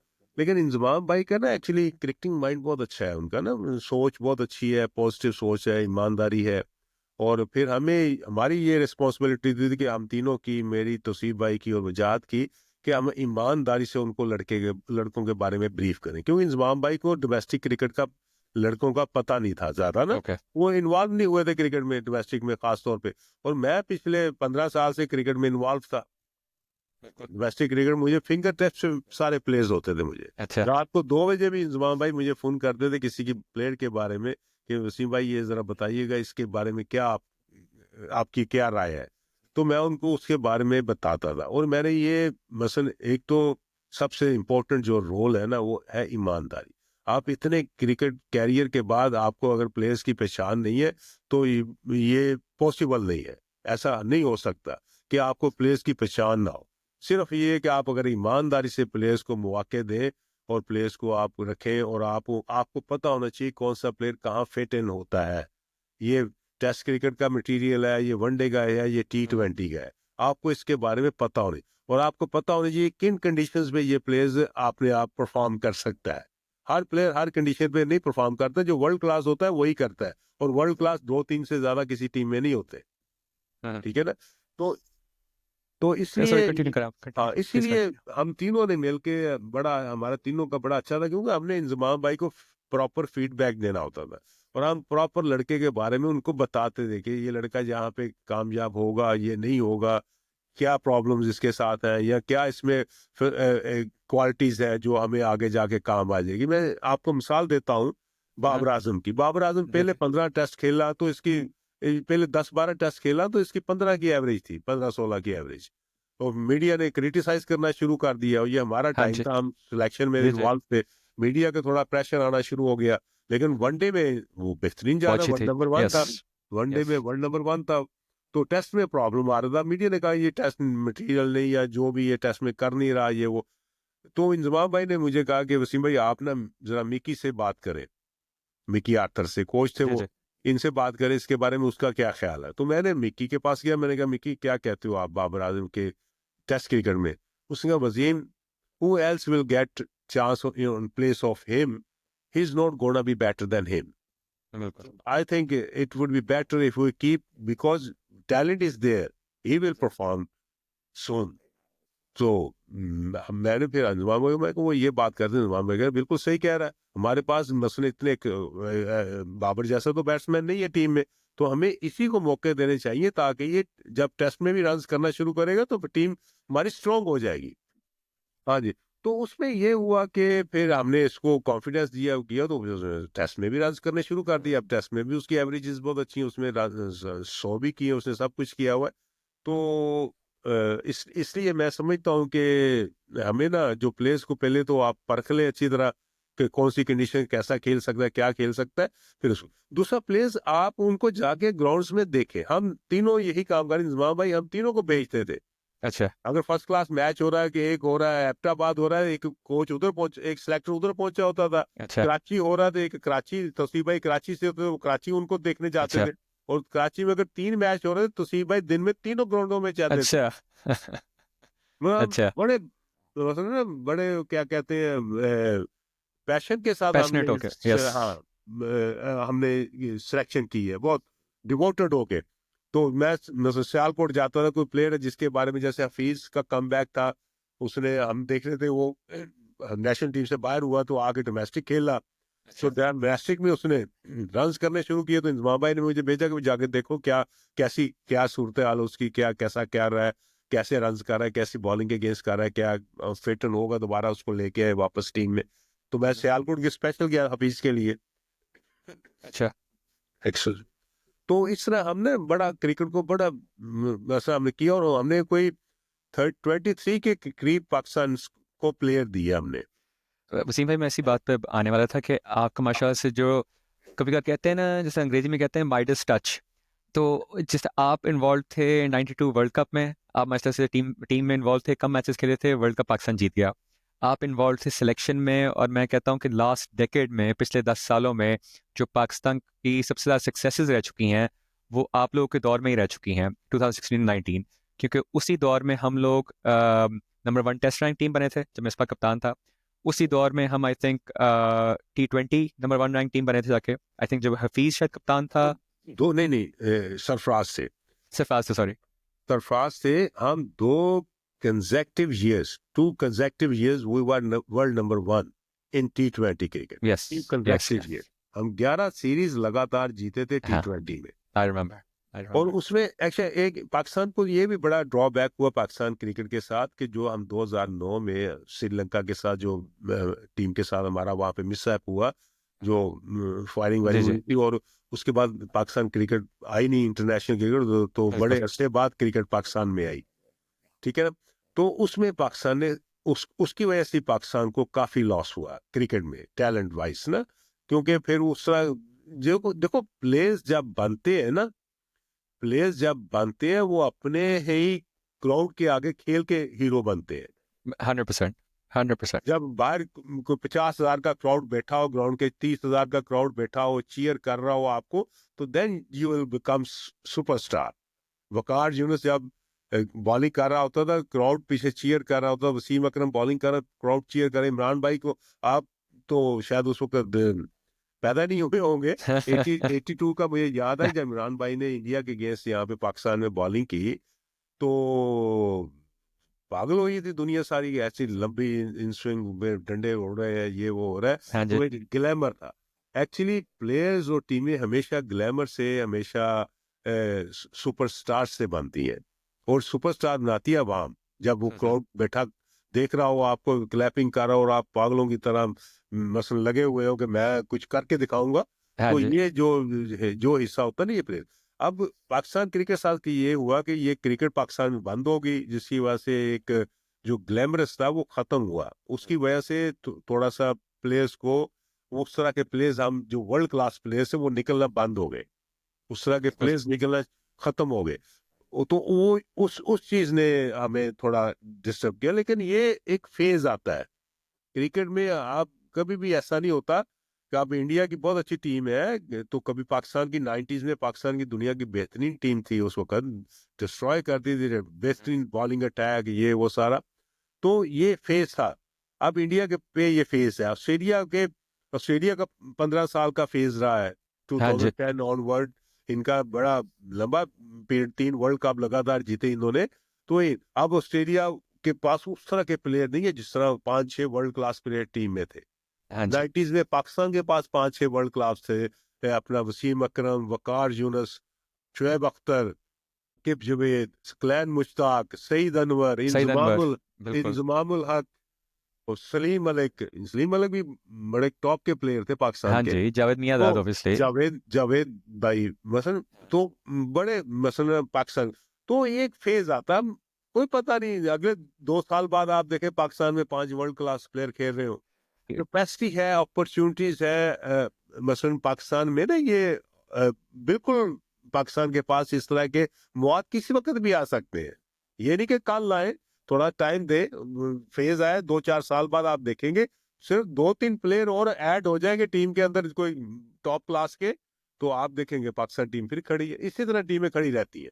लेकिन हमारा थोड़ा सा अनफॉर्चुनेटली हमारा ये फेज जरा लंबा हो जाता है, वजह से ये कि नीचे से वो जिस तरह काम होना चाहिए, जैसे दुनिया कर रही है ना काम, साइंटिफिकली मसलन पूरा डेटा ड्रिवन। क्रिकेट को समझ के देख के डेटाबेस ये सारा करके, तो और वेल क्वालिफाइड कोचेस के साथ इन्वॉल्व हो गए, और कोचेस भी पैशनेट हो और पूरा अकॉर्डिंगली काम करे, तो फिर प्लेयर्स निकलना शुरू हो, तो उनके नंबर्स ऑफ प्लेयर्स ज्यादा बनते हैं। जो जहाँ पे ये सारा बेसिक काम हो रहे हैं ना, क्रिकेट पे एक एकेडमीज बनी हुई थी। मैं बड़ी आपको बात बता दूं, 83 में जब ऑस्ट्रेलिया में फर्स्ट एवर वर्ल्ड एकेडमी बनी ना क्रिकेट की, रॉडनी मार्श एंड कंपनी ने बनाई, तो उन्होंने जाहिर है उसकी सारा वेयर अबाउट्स देखे, उसका एक बनाया उन्होंने। तो उन्होंने कहा था जी कि हम ये काम करेंगे ना, तो 15 साल बाद हम वर्ल्ड क्रिकेट को डोमिनेट करेंगे। हाल दो के 87 का वर्ल्ड कप वो जीत के, हाँ जी। ठीक है ना, टीम बहुत अच्छी नहीं थी, बहुत फेवरेट नहीं थी, लेकिन जीत गई क्योंकि टीम कॉम्बिनेशन अच्छा बन गया, अच्छा खेले लड़के, कंडीशन सूट कर गई, सारे हर एक ने रिस्पॉन्सिबिलिटी की, वो जीत गए। जैसे 96 में श्रीलंका जीती, तो तो उसमें लेकिन रोडनी मार्च का कहना था कि हम 15 साल बाद डोमिनेट करेंगे। राइट आफ्टर 15 इयर्स 98 ऑनवर्ड आप देख लें, ऑस्ट्रेलिया ने डोमिनेट करना शुरू कर दिया वर्ल्ड क्रिकेट को, और 12 साल 3 लगातार वर्ल्ड कप, 99, 2003, 2007, बिल्कुल। 3 वर्ल्ड कप लगातार जीते वो लोग, ठीक है ना। लेकिन वो एक था ना, काम हो रहा था पीछे से, प्लेयर्स हाँ जी। प्रोडक्शन शुरू हो गई थी, उस क्लास के प्लेयर्स बनना शुरू हो गए थे, ठीक है ना। तो अभी भी इंशाल्लाह थोड़ा सा और क्रिकेट पे काम हो, डोमेस्टिक ग्रास रूट लेवल पे काम हो, क्लब क्रिकेट को थोड़ा सा और प्रमोट करे, तो आपको भी प्लेयर्स इंशाल्लाह मिलना शुरू हो जाएंगे आगे हमारी, फिर दोबारा से क्रिकेट प्रमोट हो जाएगी वर्ल्ड में, इंशाल्लाह दोबारा हमारे मामला सीधे हो जाएंगे। वसीम भाई, आपकी आई थिंक कोई आपके टेन्योर में ऐसे काफ़ी प्लेयर्स आए थे। आई थिंक आप देखें, अगर आई थिंक हसन अली हो गया, ये शादाब हो गया, फ़हीम अशरफ हो गया, ये बाबर आजम चले, शायद थोड़ा सा पहले आप लोगों के टाइम से आया हो, शायद उसी टाइम पे आया हो, लेकिन देयर अबाउट्स आया था वो भी। तो काफ़ी प्लेयर्स आप लोगों ने, फ़खर जमान उसी टाइम पे आया था जब जमान आप को लोग तो थे। हम जब आए तो सबसे पहले फखर जमान को पाकिस्तानी का ए का टूर कराया हमने, इंग्लैंड का, वहां से इसकी बड़ी अच्छी रिपोर्ट्स आई कि बड़ा अच्छा खेल रहा है, फिर उसके बाद इसको जिम्बाब्वे का टूर कराया, फिर उसके बाद हमने इसको पाकिस्तान में, आप 2017 का आपको चैंपियंस ट्रॉफी तो याद है? मैं आपको ये कहने वाला था वसीम भाई, वो एक इंस्पायर्ड सिलेक्शन थी। आपको याद होगा पहला मैच हम काफ़ी बुरी तरह से आई थिंक इंडिया से हारे थे चैंपियंस ट्रॉफी में, और अहमद शहजाद को आई थिंक रिप्लेस करके फ़खर जमान को एक बिग टूर्नामेंट में डेब्यू करवाई उसकी जाके। और सिमिलर टू योरसेल्फ, कि जिस तरह एक बिग इवेंट में एक बंदे ने डेब्यू की जाके अपनी, और उन्होंने जाके पहले मैच से ही आपको नज़र आ गया कि उनकी इंटेंट थी, उनका स्टाइल जो था खेलने का। और मैं कहता हूँ कि उनका बहुत बड़ा हाथ था, उनका और हसन अली का बहुत बड़ा हाथ है, पूरी टीम का ही हाथ था ऑब्वियसली, लेकिन इन बिल्कुल, दोनों का ऐसे कोई बहुत शक बड़ा नहीं, हाथ था। सबका करवे, लेकिन हसन अली ने इसका बड़ा कंट्रीब्यूशन था, और स्पेशली फाइनल में इतनी बड़ी इनिंग्स खेल लेनी अगेंस्ट इंडिया, तो ये बहुत बड़ी एक बात थी। और फखर में यही तो क्वालिटी है। देखिए, हर प्लेयर हर मैच नहीं जिताता होता। फखर अगर 5 मैच खेलेगा, 5 में से आपको 2 मैच वन मैन शो के साथ जिता दे, सिंगल हैंडली जिता दे, तो आपको और क्या चाहिए? 5 में से 5 मैच नहीं जिता सकता कोई, ठीक है हाँ ना। जी। तो अगर दो दो जिताता है, तो बाकी भी तो है 11 प्लेयर, उनमें भी कोई होना चाहिए एक, तो वो भी जिताए। तो इस तरह मिल माल के ये सारा काम होता है। बिल्कुल बिल्कुल। वसीम भाई, आपकी आई थिंक जब आप नेशनल सेलेक्टर थे, आपने मिकी के साथ भी काम किया था काफ़ी, और आई थिंक आपने मिसबा के साथ भी काम किया था। हमने नहीं, हमने मिसबा के साथ मिसबा नहीं के साथ किया नहीं था, किया था, हमने सिर्फ मिकी के साथ ही हमने किया था। किए मिकी के साथ था। ओके, तो वो कैसी रिलेशनशिप थी मिकी के साथ आपकी, क्योंकि मिकी मिकी के के टाइम साथ पे बहुत काफ़ी अच्छी अच्छे थी। रिजल्ट्स आए थे। हाँ, मिकी के बहुत अच्छा, एक्चुअली मिकी के टाइम पे जो सबसे ज्यादा जो हमारी क्रिकेट को सूट की थी ना, वो उसका मसलन ये पैरामीटर्स बनाना फिटनेस के, टीम में अच्छा। ओके। फिटनेस लेवल हमारा काफी ग्रूम हुआ था उस टाइम पे।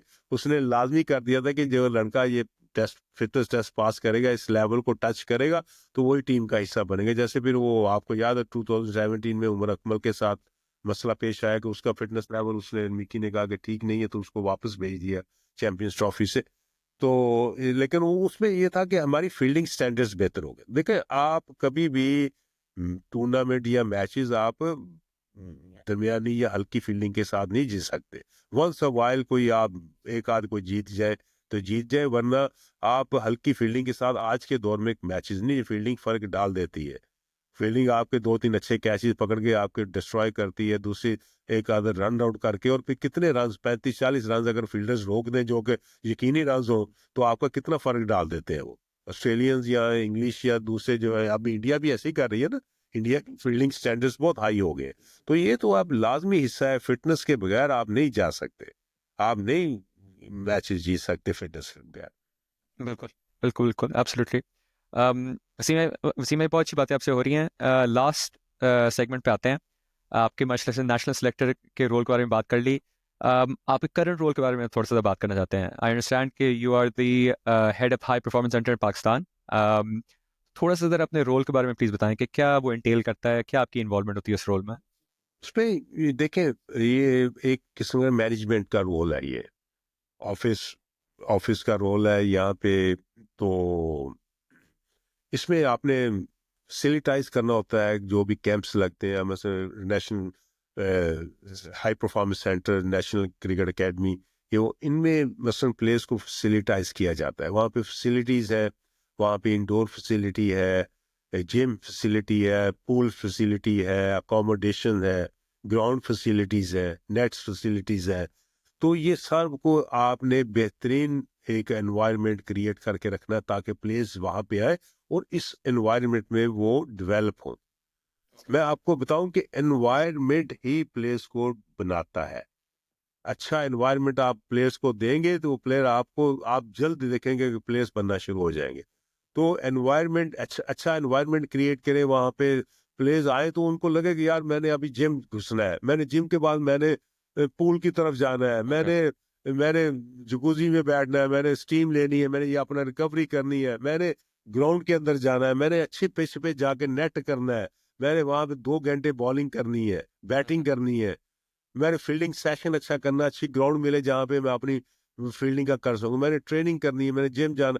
मतलब इस तरह के एनवायरनमेंट अगर प्लेयर रेगुलर 4 5 6 घंटे स्पेंड करेगा तो you will see the players will come again. Babar Azam भी स्पेंड करता है, काफी इन्वेस्टमेंट करता है बाबर आजम भी अपनी फिटनेस पे। वो भी देखिए, आपको ये अनफिट होते नजर नहीं आएंगे। आपने देखा जब से बाबर आया कितना का अनफिट हो गया, कोहली जी आया जी। कितना का अनफिट हो गया।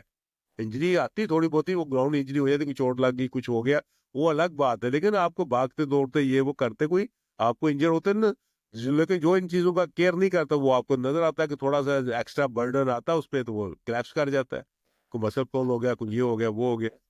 आई थिंक वसीम भाई, आपसे यही बात मैं एक ज़रा पूछने वाला था कि हमने देखा है कि हमारे कुछ प्लेयर्स, नसीम शाह हो गया, शाहीन अफरीदी हो गया, जब इन लोगों ने पाकिस्तान के लिए स्टार्ट किया था खेलना, नसीम की मुझे अभी तक डेब्यू याद है ऑस्ट्रेलिया में, आई थिंक जब इसकी 150 किलोमीटर प्लस बॉलिंग कर रहा था, आपको याद होगा।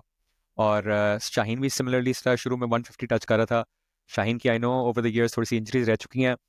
वसीम भाई, क्या वजह है कि ये प्लेयर्स जब अपनी इंजरी से वापस आए हैं, अनफॉर्चुनेटली वो पेस नहीं फिर से अटेन कर सके जो उनकी शुरू में होती थी। ये देखें, दोनों तरफ से ही मामलात होते हैं, ये प्लेयर्स की तरफ से भी होते हैं। मेरी अपनी जो सोच है जी कहती जी है बिल्कुल। कि प्लेयर्स भी उस तरह अपने आप को डिवोटेड नहीं करता, उस तरह अपना टाइम नहीं सेट करता कि रीहैब जो सिस्टम है ना, रीहैब हमारे, एक तो हमारे रीहैब के जो लोग इन्वॉल्व हैं, रीहैब के प्रोग्राम्स देते हैं, वो शायद उस स्टैंडर्ड्स की नहीं देते। अब आप देख लें, इंग्लैंड में फुटबॉल लीग होती है, हर दूसरे साल आपको कोई किसी का नी टोन होता नजर आता बिल्कुल है, बड़ी और सीरियस अगले, इंजरीज होती हैं। हाँ सीरियस इंजरी, अगले साल उससे ज्यादा फिट होके वो खेल रहा होता है। रिहैब सिस्टम बहुत अच्छा है उनका, हमारा रिहैब सिस्टम शायद उस तरह उस लेवल का नहीं है। और उसमें जो भी प्रॉब्लम उनको दूर करना चाहिए, जो कमी है, कोई मशीन्स की कमी है, कोई फिटनेस, बाकी दूसरा प्लेयर्स को भी उसी तरह टाइम, वो जाहिर है वो अगर रिहैब करके वापस आते हैं और ज्यादा फिट होके आते हैं तो उसमें है मसल वो डिवोटेड होते हैं ना, वो उसमें पूरी जो उनको प्लान दिया जाता है उसके मुताबिक काम करते हैं। तो मैं समझता हूँ इसमें प्लेयर्स की तरफ से थोड़ी सी कमी आती, जो इनको प्लान दिए जाते हैं उस तरह वो काम नहीं कर पाते। तो उसमें हमें बड़े बड़े लैप्सेस आए हैं, ये आप दोनों का आप बात कर रहे हैं। ये देखो, फिटनेस के बाद उस तरह का इनका परफॉर्मेंस आई नहीं है जो फिटनेस से पहले इनकी परफॉर्मेंस थी। ठीक है ना? तो इसलिए हमें, मेरा ख्याल है कि इस पे हमें काम करना चाहिए, रिहैब सिस्टम को हमें अपग्रेड करना चाहिए। वसीम भाई, प्रॉमिसिंग यंगस्टर्स आपकी नज़र में आपको कौन लग रहा है इस outside the current playing players in Pakistan, जिसका फैंस को, जिसका एक क्लोज आई रखनी चाहिए, जिनके ऊपर आपके कोई ऐसे नाम जो आप कह सकते हैं कि up and coming youngsters, promising youngsters जो कल को हम शायद पाकिस्तान के लिए देखें खेलते हुए। देखिए अभी काफी यंगस्टर्स इन्होंने टीम में ऐड किए हैं। एक तो ये जो पहले भी खेल चुका है इंटरनेशनल, जहान दाद जो है लड़का, जी जी। Left arm yes. Medium pacer, और साथ में बॉलिंग भी बैटिंग भी अच्छी मार लेता है, हिटिंग वगैरह कर लेता है, वो अच्छी प्रोस्पेक्ट है। इसी तरह ये लड़का नया गया है हसन नवाज, यस। ये भी लड़का, मैंने इसको थोड़ा सा फॉलो किया है, आल्दो कि मैंने इसके साथ कोई काम नहीं किया कभी, लेकिन मैंने उसको फॉलो किया है। वो मुझे लग रहा है कि वो भी एक्सप्लोसिव टैलेंट है, वो आगे जाके हमारी क्रिकेट में काफी सर्व कर सकता है इस तरह का। तो बाकी क्या कहते हैं उसको, मैंने बताया ना कि टैलेंट बहुत है हमारे पास इंशाल्लाह ताला, लेकिन इनको एक प्रॉपर प्लेटफॉर्म मिल जाएगा ना, तो ये आपको ग्रूम होते भी नजर आएंगे। हाँ जो जी। भी काम हो रहा है इसमें हमें जो भी कमी पेशी है, इसको दूर करके इनको फर्दर हमें इम्प्रूव करना चाहिए, ताकि प्लेयर्स को ज्यादा से ज्यादा फैसिलिटाइज करें और ज्यादा से ज्यादा फोकस उनका लेके आए क्रिकेट की तरफ। और उनकी एक टाइमिंग सेट होनी चाहिए कि डेली उन्होंने कितना करना। आज भी जो आप देखें, ये जो वर्ल्ड क्लास प्लेयर्स हैं डिफरेंट स्पोर्ट्स के, वो कितना टाइम देते हैं स्पोर्ट्स को अपनी। स्नूकर प्लेयर्स देख लें, ये वो 5-6 घंटे स्नूकर खेलते हैं डेली, हाँ जी। ठीक है ना। कि अपना ये देख ले। अब इससे पूछा था क्या कहते हैं, रोनाल्डो से किसी ने सवाल पूछा कि आप क्या समझते हैं कि लाइफ में कि आप जो अचीवमेंट्स है उसमें आपका टैलेंट का कंट्रीब्यूशन है, तो उसने कहा कि नहीं, मेरे हार्ड वर्क का कंट्रीब्यूशन है, ठीक है बिल्कुल। ना। तो ये हार्ड वर्क ही है जो इन द एंड आपको कहीं से कहीं ले जा सकता है। हार्ड वर्क के बगैर कुछ पॉसिबल, जितना मर्जी टैलेंट हो, अगर हमारे बड़ा स्पॉइल होता है, हमारे टैलेंट बड़ा वेस्ट होता है हाँ जी। Due to not doing their work in the grounds. Final question Wasim भाई, चैंपियंस ट्रॉफी अभी रिसेंटली कंप्लीट हुई है। अनफॉर्चुनेटली आपने भी देखी होगी, पाकिस्तान की परफॉर्मेंसेस नहीं इतनी अच्छी रही थी उसमें जिस तरह हम एक्सपेक्ट कर रहे थे। शायद हमारी एक्सपेक्टेशंस काफ़ी हाई थी, क्योंकि एक तो पाकिस्तान में हो रहा था, लेकिन ऑल्सो अभी हम कंसेक्यूटिव सीरीज जीत के आए थे ऑस्ट्रेलिया के अगेंस्ट एंड साउथ अफ्रीका के अगेंस्ट वनडे फॉर्मेट में, तो इसलिए भी एक्सपेक्टेशंस काफ़ी हाई थी। Any messages for Pakistani fans and supporters, क्योंकि काफ़ी लोग इस वक्त लेट डाउन फील कर रहे हैं या डिसहार्टन फील कर रहे हैं पाकिस्तान टीम के बारे में? देखिए मैंने पहले बताया कि ये फेजेस आते हैं, थोड़ा सा अगर बैड फेस आ गया है कोई मसला नहीं, इंशाल्लाह आपको देखेंगे 1-2 साल में आपको फिर दोबारा यही फैन, यही ग्राउंड सब नजर आएंगे। क्रिकेट की यही तो खूबसूरती है कि अब ये हम, नो डाउट हमें डिसअपॉइंटमेंट मिली है, लेकिन कोई पता नहीं 2-4 माह बाद आपको लगे कि फैंस ग्राउंडों में आना शुरू हुए, क्योंकि सबसे इम्पोर्टेंट चीज तो इस चैंपियंस ट्रॉफी की ये हुई है कि पाकिस्तान में आपको इंटरनेशनल क्रिकेट टीमें नजर आई हैं। हाँ जी। ठीक है, बड़े अरसे बाद इतनी टीमें आई हैं पाकिस्तान में, खेल रही हैं, उन्होंने एंजॉय किया यहाँ पे क्रिकेट जो भी खेली है, अच्छी ग्राउंड्स बन गई हैं, सब कुछ एनवायरनमेंट अच्छा मिल गया उनको। तो अब ये फ्रीक्वेंट इंशाल्लाह जब आना शुरू हो जाएंगी ना, तो दोबारा देखे, पाकिस्तान को आप क्रिकेट से बाहर नहीं कर सकते इन दैट सेंस कि पाकिस्तान आज अगर थोड़ा सा नीचे है ग्राफ पाकिस्तान का, तो इंशाल्लाह 1-2 साल बाद आप देखेंगे पाकिस्तान फिर टॉप फर्स्ट 2-3 टीम में फिर रही होगी, क्योंकि पाकिस्तान में पैशन बहुत है क्रिकेट का, हाँ जी। बहुत ज्यादा। आपको क्रिकेट लवर्स को क्रिकेटर्स नजर आएंगे ग्राउंडों में मोहल्लों में खेलते हुए। तो फिर जहाँ पे कोई वसीम अकरम निकल आया, कोई वकार यूनुस निकल आया, है जी, कोई सकलैन मुश्ताक निकल जी आया, तो बिल्कुल। आपको सईद अनवर निकल आया, इंजमाम निकल आया, तो फिर आपको टीम ये चलती हुई नजर आएगी बड़े बेहतरीन तरीके से। बिल्कुल बिल्कुल। वसीम भाई, thank you so very much. बहुत अच्छा लगा आपसे बात करके। आपने बल्कि बहुत हमें अपना टाइम दिया है।